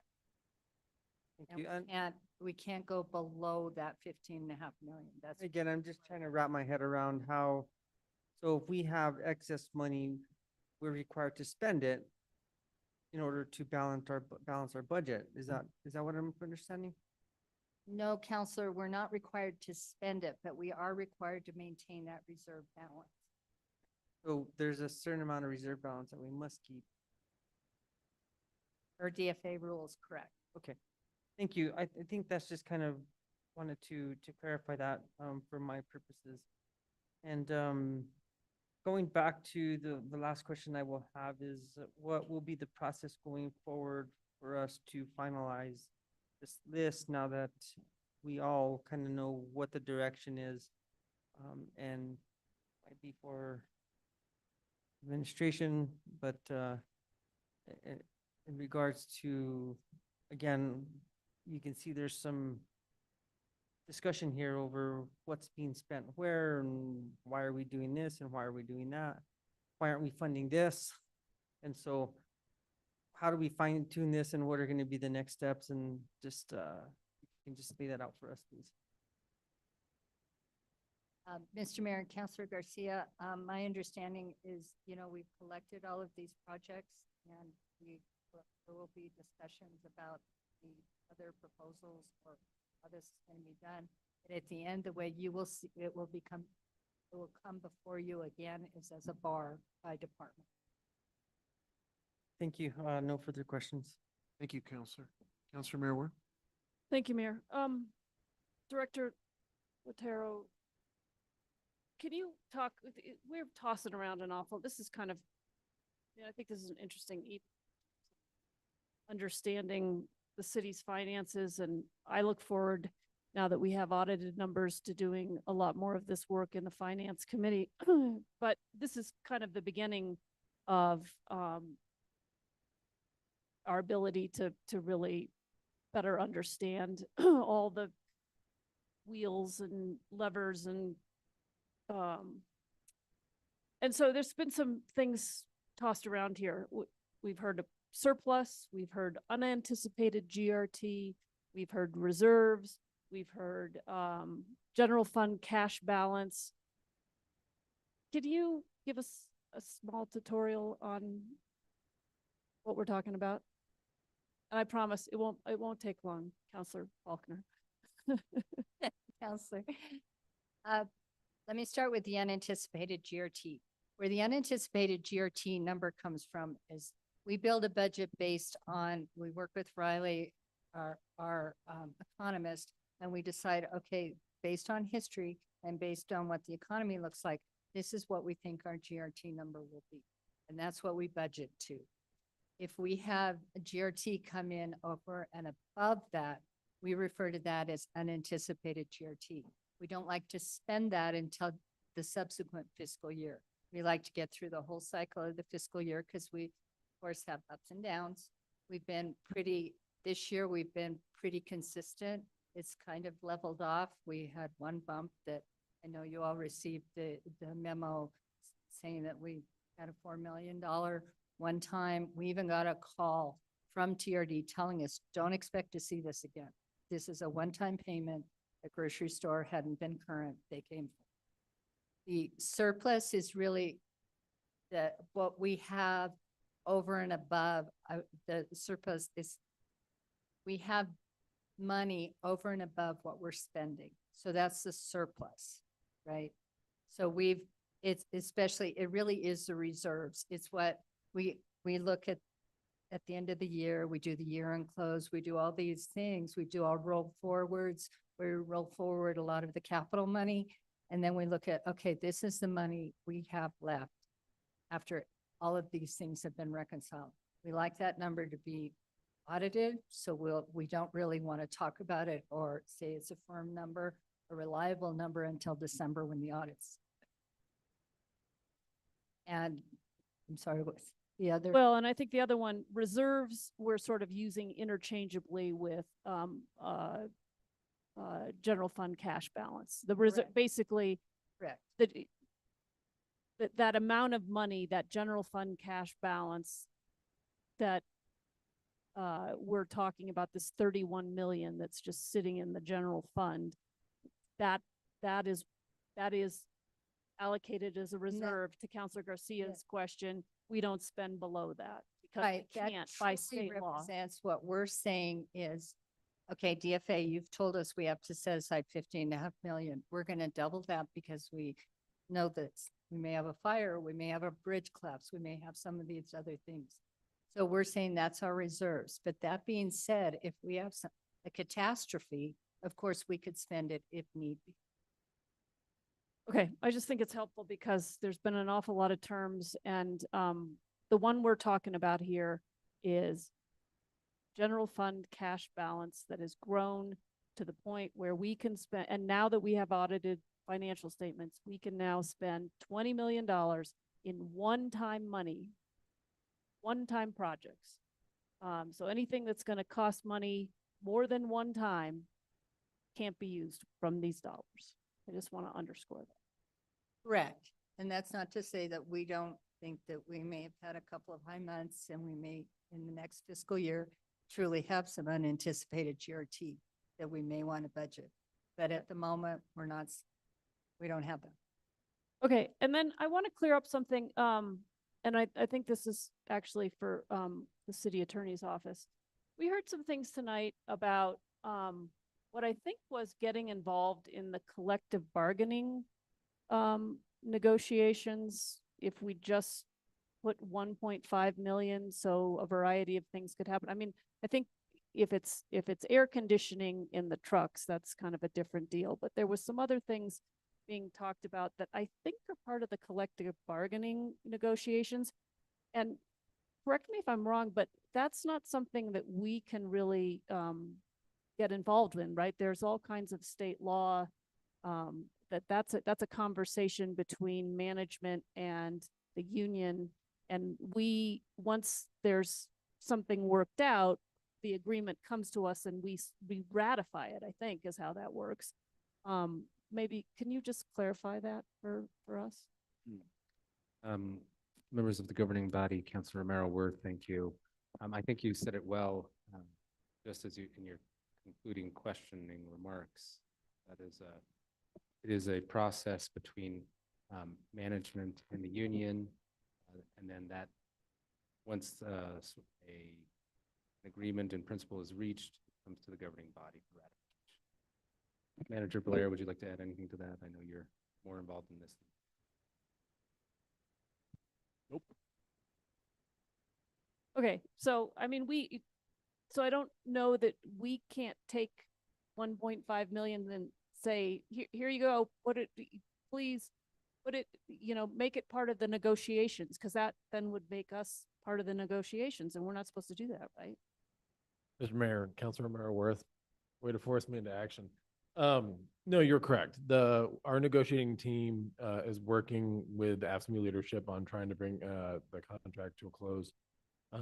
Still negotiating over the first phases of the class and comp, still negotiating over the 3% across the board salary increases that you all approved weeks ago.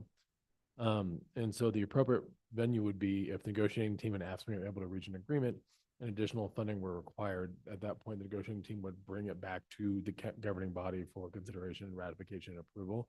But talking with union leadership, advocating for additional funding for them at this point would, I believe, be a violation of labor law. Okay, that's what I thought I was remembering. All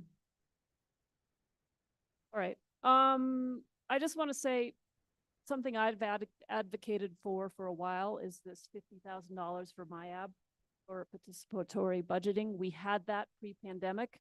And then because we were in financial straits, because of the revenue sources drying up, or our main revenue source drying up, we've taken that away. Every year I say, can we bring it back? Can we bring it back? And here we are with an opportunity to bring it back. So I just want to say, I think that is wonderful. I also love the funding at Regal Field. We did one field, which is, I think, been an incredible asset to that field and to the community and to Little League. And so very exciting that we're in a position to do another one. Of course, the Affordable Housing Trust Fund, I think we've all said is a priority for this council. I totally agree. We've been making investments in the South Side. Is it enough? No. There is, I see MRC soccer improvements. And I think isn't there other park related spending in here, or am I confusing that with something else? Okay, maybe not. I'm just running through this. I'm also thrilled about the investments in both the snow removal equipment. Certainly we get lots of emails when it snows badly. Can we get people out to plow this street or that street? I think this will be a huge investment in our capacity to do that. And then really the streets. I mean, I'm thrilled that we have more money for streets. And so again, I think there's lots to like here. We also get a lot of emails about sidewalks. Here's one we haven't even talked about, downtown security. I've been getting emails about the situation downtown, and the need to, make sure that we've got more security downtown, to help merchants, who are dealing with a variety of issues. So anyway, I want to show some enthusiasm for, some of the things that are on this list, because I think, it is thoughtfully done. And there are things that really are critical, one-time expenditures that we can make that will bring dividends, that will be real investments that we'll see. Of course, Midtown is an obvious one, that we continue to find money to shore up the needs there. And I know in my meetings with Director Iverson, she needs more. And I think this is a great opportunity to help a little bit more. So thank you, Mayor. That's all I have for now. Thank you, Counselor. Counselor Faulkner, you have the floor. I have a couple of things I'm excited about. Mostly everything that my colleagues have mentioned, but I'm also excited about the soccer, funding for the soccer facility. It's actually should be looked at as an economic development project and not a parks project, because if you pull in even small tournaments, it can bring millions in GRT into the city. And cities that have invested in soccer fields are now seeing such a yield in GRT that they are investing more and more and more in soccer. And Santa Fe has the unique ability to be one of the highest training locations in the world, especially because a lot of other countries want to train against Mexico City, which is closer to our heights. So Santa Fe has a huge opportunity here, not just with youth, but also some training and Olympic training and professional team training if we play our cards right. The only other thing I would say, and this comes purely from observing as a new counselor, and then to some degree my background in organizational development, I think part of what has made this confusing for me, I can at least speak to my experience, is the process for how this was going to play out is still not that clear to me. I know there's bars involved, but if in the beginning, when we were asked as city councilors in the one-on-one meetings, if the process had been explained to us and we kind of knew what was coming next, I think it would have alleviated some of the, I don't want to use the word tension, but some of perhaps tension between the council and the administration.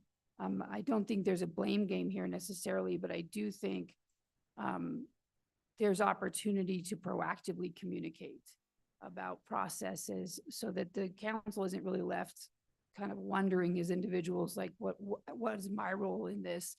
Because I don't know what we're doing next, basically. And so that's something I would appreciate in the future. And then anytime we can get more information, that is incredibly helpful. Like, it's hard to make decisions about money, especially when, like in District 3, the need is so massive and it is in other districts as well. But in District 3, we have so many young people and a lot of hard spaces that need help. And so making decisions around the budget is a difficult task, because all of us, I think, have things in our districts that we want to pull from the budget on. But I also think that we can see as a council where there's just different parts of the city that need a little more attention at some times than they do at others. And so just having more detail in the descriptives, and again, the reasoning behind the decisions being made, that's super helpful, because I think it also educates the public. And I think, if we're being transparent, providing the information in advance enough of the decision making can only serve to help kind of alleviate any misunderstandings or mitigate misunderstandings between the mayor's office and the council, and then the city and the population. So I hope that we can work better at getting information and processes understood ahead of these kinds of decision-making process. Thank you, Counselor. Counselor Lindell, we'll go from my right. Counselor Lindell is done. Counselor Garcia, you have the floor, sir.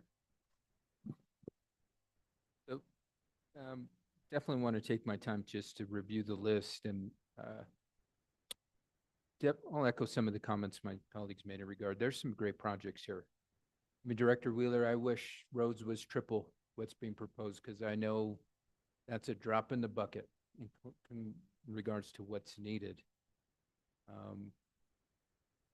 MRC, that's a project I've been advocating for years, and I'm glad to see it's really getting the momentum it's getting right now. And I think this proposal will really allow us to design, as Councilor Faulkner said, a world-class facility that will attract folks not only from the Southwest, but the goal is from around the country and potentially around the world.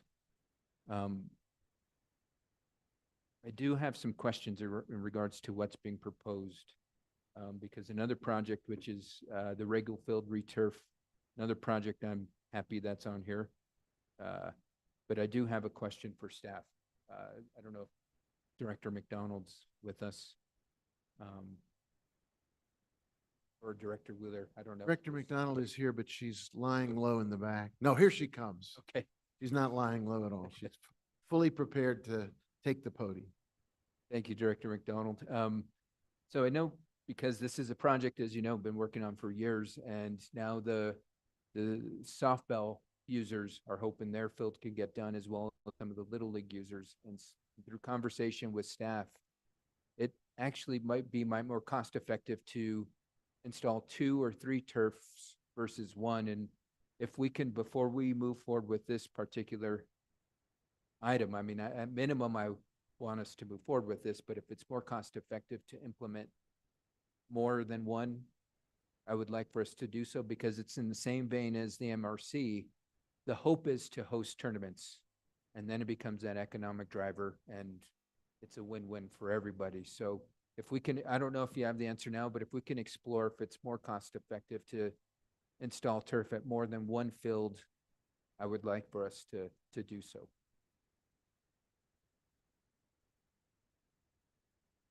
Mayor, councilors, yes, we do have numbers on that.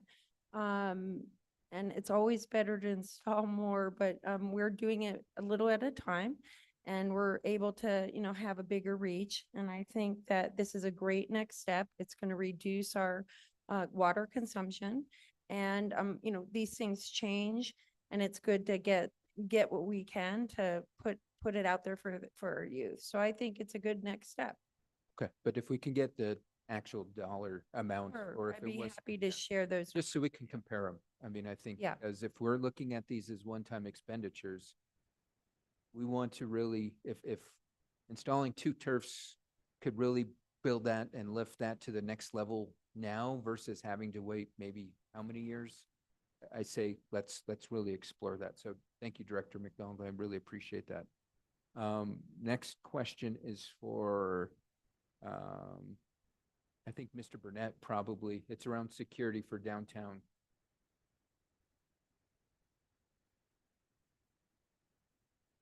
Hello, Sam, how are you?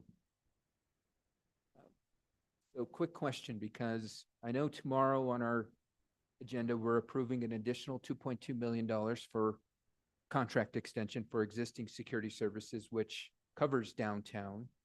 So I guess my question is that this, just to clarify, this $750,000 is in addition to the 2.2 you're asking to approve tomorrow. And then follow up to that is it solely 750 or the downtown area? What is the location? Are we looking at historic area, parks? I mean, I'm going to get a lot of questions of, why are you investing $1 million in downtown when we've got issues across our city? I mean, for example, there was a constituent that reached out to me earlier this week, and there was a group of individuals who were partaking in illicit drug behavior in the children's play area And my thoughts are, if we have some patrol area, I would like some folks patrolling all parks, because if you can imagine how not only terrifying, but just gut wrenching it is for a parent to take their child to the park and the parent have to turn around and say, nope, we can't go there because there is an individual shooting up drugs and we can't go there. And so I guess that's the question. Why only solely downtown? Let me try to provide some context, Counselor. The first increment of this is focused on the challenges that our downtown merchants have been reporting, that we've seen with the behavior around the downtown bathroom, the city's public bathroom as a trouble spot. But one of the good things about the allocation coming as a one-time part of this project is, for example, I had a conversation with Councilor Castro this afternoon about other areas where the merchants in particular, not so much parks, but merchants who are really dealing with a variety of problems. Sometimes it's retail theft. Sometimes it's people, as we've seen in the past, challenging, threatening, harassing customers in parking lots or along the walkways.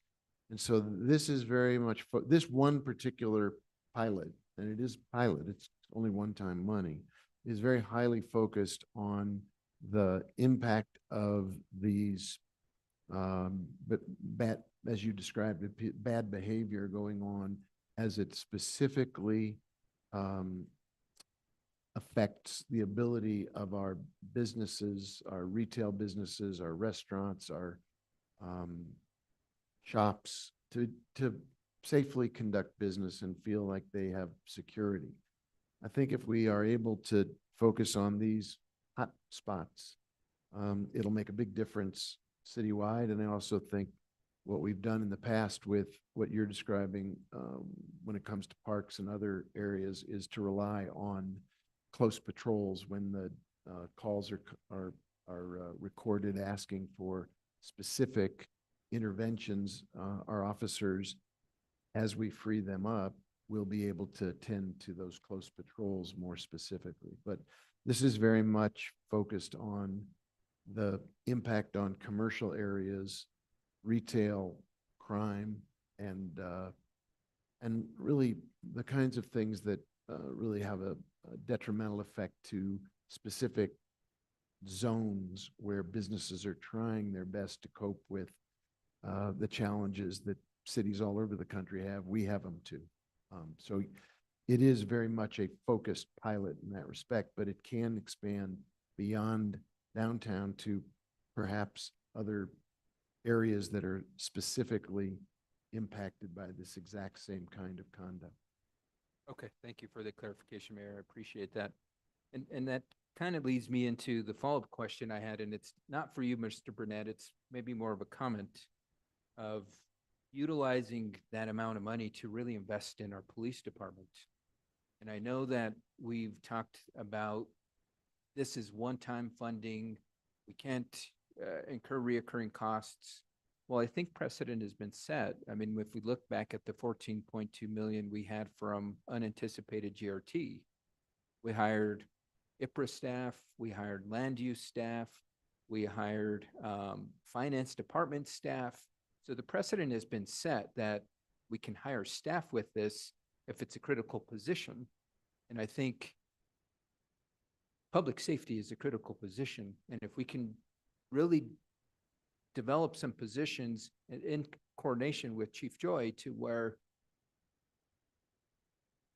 these potential new positions are just doing nothing but close patrol and not responding to other incidences and kind of being the presence in that community that they're deployed to, I think it would really help our community out long term. So I would like for us to explore that versus hiring more security guards, really investing in our police force, which our community has actually been asking.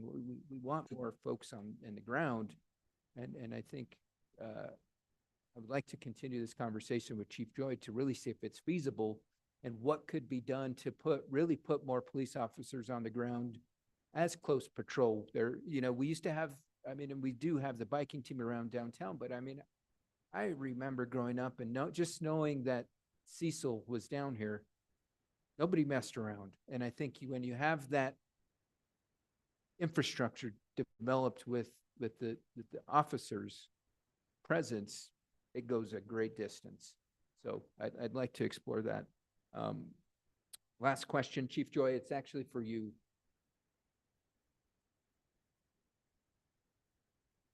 And Chief Joy, I'd definitely would like to pick your brain in regards to if that could, those resources could be usable to build up your force and really have more of a presence. So my question just is around the request for the 3 specialized police vehicles, and what does that entail? Because it is a bigger amount, $1.1 million.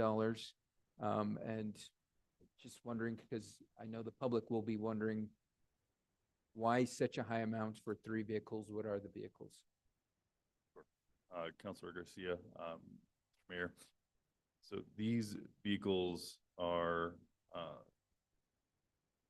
armored emergency response vehicles, one of which is specific to our explosive ordnance deployment. The other 2 are standard armored response vehicles. They are called Bearcats. 2 words individually, not a big deal. When you put them together, people have questions about it. The current one that we have, I've been with the department for going on 18 years. The one we have currently has been with the department longer than I have. And we have had a number of incidents. Our SWAT team and our special operations team don't just respond locally, but they're also oftentimes called to respond regionally for emergencies. We had one, and I'm going to bounce around a little bit, but just kind of to explain, we had in December an incident where an individual had ambushed his girlfriend with an assault rifle and then had fled to Espanola. Espanola and Rio Arriba did not have the abilities to respond with a Bearcat and armored vehicle. We were the only local regional agency to do it, and it was our suspect. So we had to deploy with a vehicle that, again, is closer to 20 years old than 10 years old. We have been in need of a vehicle, a newer vehicle, for quite some time. I'm going to again bounce around a little bit. The EOD vehicle, our current EOD team, which is FBI certified, again, is only one of a handful in this region of the state. They are using one of our old crime scene vehicles as their deployment, which is insufficient for an actual event, which they are dealing with a potential explosive device. So we've been making the best out of what we've had, but we saw this as an opportunity to refresh our fleet and get some vehicles that are actually more suited to the needs of that we have. Okay, thank you, Chief Joy. I just wanted additional clarification because I know public is going to ask about it, given that this document's out there. Wanted to make sure that one opportunity for you to explain, you're a little more well-versed in it, and that way when somebody reaches out to me, I can explain to them. So, and since I've got the microphone, just to address some of the issues with regard to the camera, Councilor Lindell is correct. We've had conversations about it with the need for the recurring costs related to employees, but also there's a misconception. I think with this money, you aren't buying a camera. You're buying a subscription to a program that provides a camera. So it's not we buy a camera and then we're good to go. The camera is not the cost. It's the program and the subscription to the company. So there has been extensive work done. The issue is we don't just want to do a thing. We want to do it well, and we want to do something that's long-term that will hopefully outlast me, outlast people in this room, and have a successful impact long-term solution. Sure. And so just to clarify, it's for solely noise camera, or is it noise camera, red light camera, speeding camera? What is? And the red light, sorry, cut you off. The red light cameras, by and large, and someone can correct me if I'm wrong, have been removed as a state out of concerns constitutionally. So what we're talking about is it would be a speed and sound program. The sound programs in and of themselves, what has been learned so far, are not, don't generate enough revenue to sustain the program. So if it is one, it should be both. Where the speed program, historically speaking, and around the country, is sufficient to generate enough to self-sustain. Sound is not, and so the recommendation is to do both. And there are two companies that we've researched so far that would be a good fit. It's just a matter of where best to put them and how to get the infrastructure in place and the staffing in place to appropriately run it. Thank you, Chief Judge. Really appreciate the clarification. I definitely have some more questions. I'll reach out to staff just because they could be a little longer winded responses, not specifically for you, Chief Joy. As I mentioned, as we move forward with this, I definitely hope that we can move forward in a collaborative manner because, I think that there's going to be gaps. And I want us to ensure that the public is aware of why there is gaps. And because they're going to ask, you're spending all this money, why aren't you fixing my road? Why are you fixing X, Y, and Z road? And we need to be able to have a sufficient response for the public in regards to that. With that, I'll yield the floor, Mr. Mayor. Thank you, Counselor. Counselor Castro. Yes, thank you so very much. Thank you, Chief Choi. I do have a couple questions and I do want to sort of address the security team line item because that was one of the things that I had requested. In particular, some of my constituents are looking for a non-police response. I know that there has been some concerns and that's why we moved towards park rangers and moving encampments because there's some concern with police interaction with folks and some folks being triggered by that. And so we're looking for a different response in particular. I would like to ask, because I had heard this story anecdotally about the gentleman in Española. Is there other instances where we've used the Bearcat and are there other Bearcats that are available to us currently? So yes, so in 2023, the SWAT team deployed fleet 17 or 18 times. I believe 9 for callouts and 8 for warrant service. I'm sorry, what's a warrant service? Someone with a high risk warrant, generally high-level felony with violent felony. So aggravated assault, aggravated battery, charges in which there's a deadly weapon, either implied or charged specifically based on the history of the person or based on known information related to the crime. Do we have any other Bearcats available to us currently? Not that we have readily available. We have one, the one that I mentioned, and that's the only armored response vehicle that we have. The only other option is the request from another agency, but we are beholden to their availability for those vehicles and whether or not they're deployed. The state police has one, but that deploys out of Albuquerque, which doesn't do us much good. And the sheriff's office has one, but again, that is subject to their availability and staffing to, we wouldn't be able to go and pick it up and drive it off. It's their staff to run it and manage it. And Counselor, if I may just add to that as well, with these type of operations, it's not as easy as being able to plug in a vehicle and just have it there with our team. It takes time to integrate it. So if we do ask for their assistance and their vehicle, then essentially we are asking that team to come take over the situation. There have been times in Santa Fe when we've had to do that because our folks have been overly extended on an operation for several hours, exposed to extreme cold conditions where we had another team come in to relieve us. But ideally, whenever it comes in, and it may be similar with the fire department as well with the, fire apparatus, when you bring in a team and crew with their equipment, that vehicle has to come in. And just something that I know I shared with you earlier, these vehicles aren't to protect police officers, they're to protect members of the community.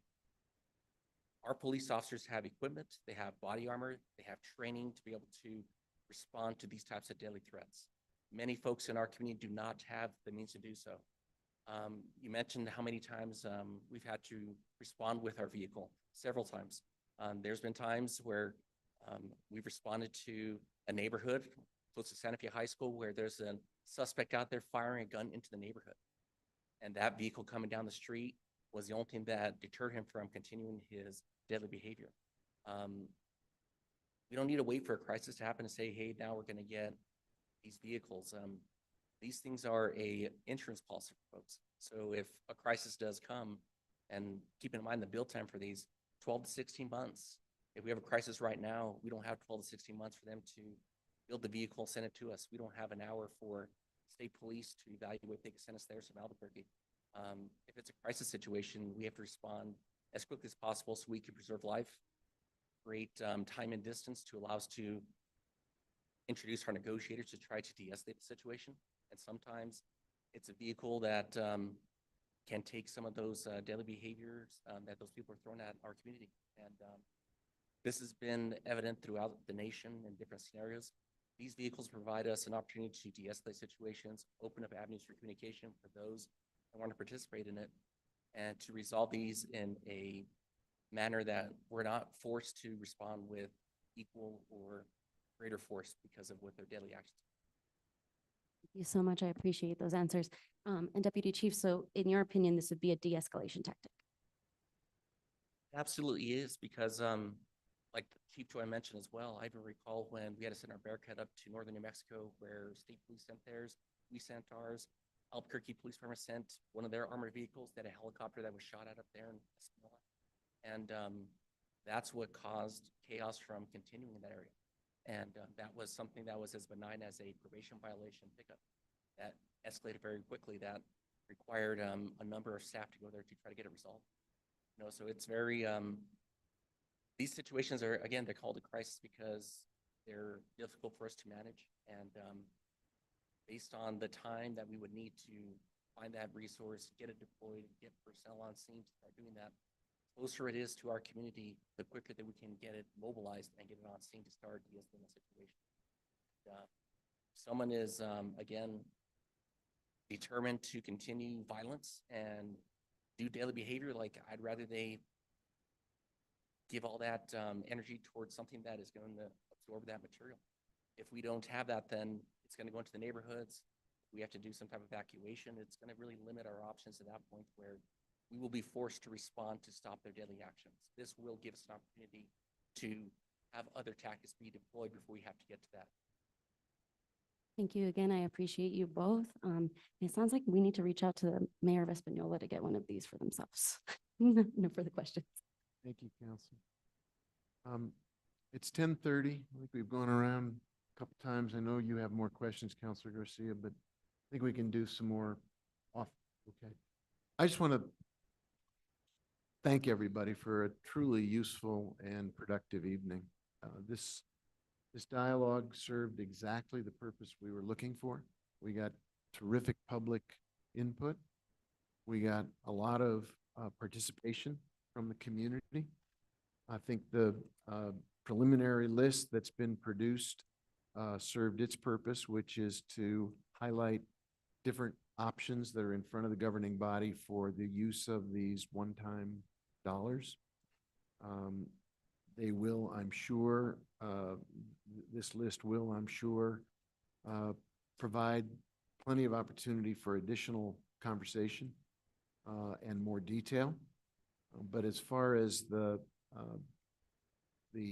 purpose of tonight, which is to start this productive dialogue around using these one-time dollars that are now available to us, thanks to the great work of the Finance Department in getting the audits submitted, thanks to the great work of our Public Works team in itemizing the known priorities.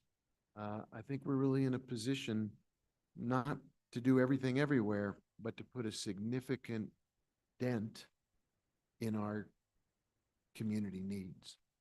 It will be a very, very visible change across a wide spectrum of needs and in all parts of the city when these dollars actually are voted on, whether it's these exact projects or others, and the bars are passed, and we are in a position to utilize these one-time monies for the good of the people of Santa Fe, which is the whole point of the exercise. So I want to thank everybody. I want to thank our department heads for being here and hanging in there so late, whether your number was called or not. I know you were there. Our bench is deep. You all are Game 7 champions, as far as I'm concerned. So thanks for being here. Director Lotero, thank you so much for all the hard work you've done, not only on this project, but on the budget itself and the effort to make that document really true up and respond to community needs. Getting the audits submitted is a huge lift as well. We heard the community thank you all for that appropriately. And to the comment of our finance chair, there's more opportunity now coming with software in the finance department that will provide actuals on a much more real-time basis. And the benefits of that will accrue to everybody on the governing body and our department heads and to the public. So this is yet another step in the right direction toward professionalizing and really developing the capacity to have the city government function with operating dollars and capital dollars in a transparent way for the benefit of the people of Santa Fe. I think it's been a great and productive evening, and I want to thank everybody for participating in such a collaborative and really productive way. So thanks, everybody. We'll see you tomorrow. We're adjourned for tonight. Yes, ma'am.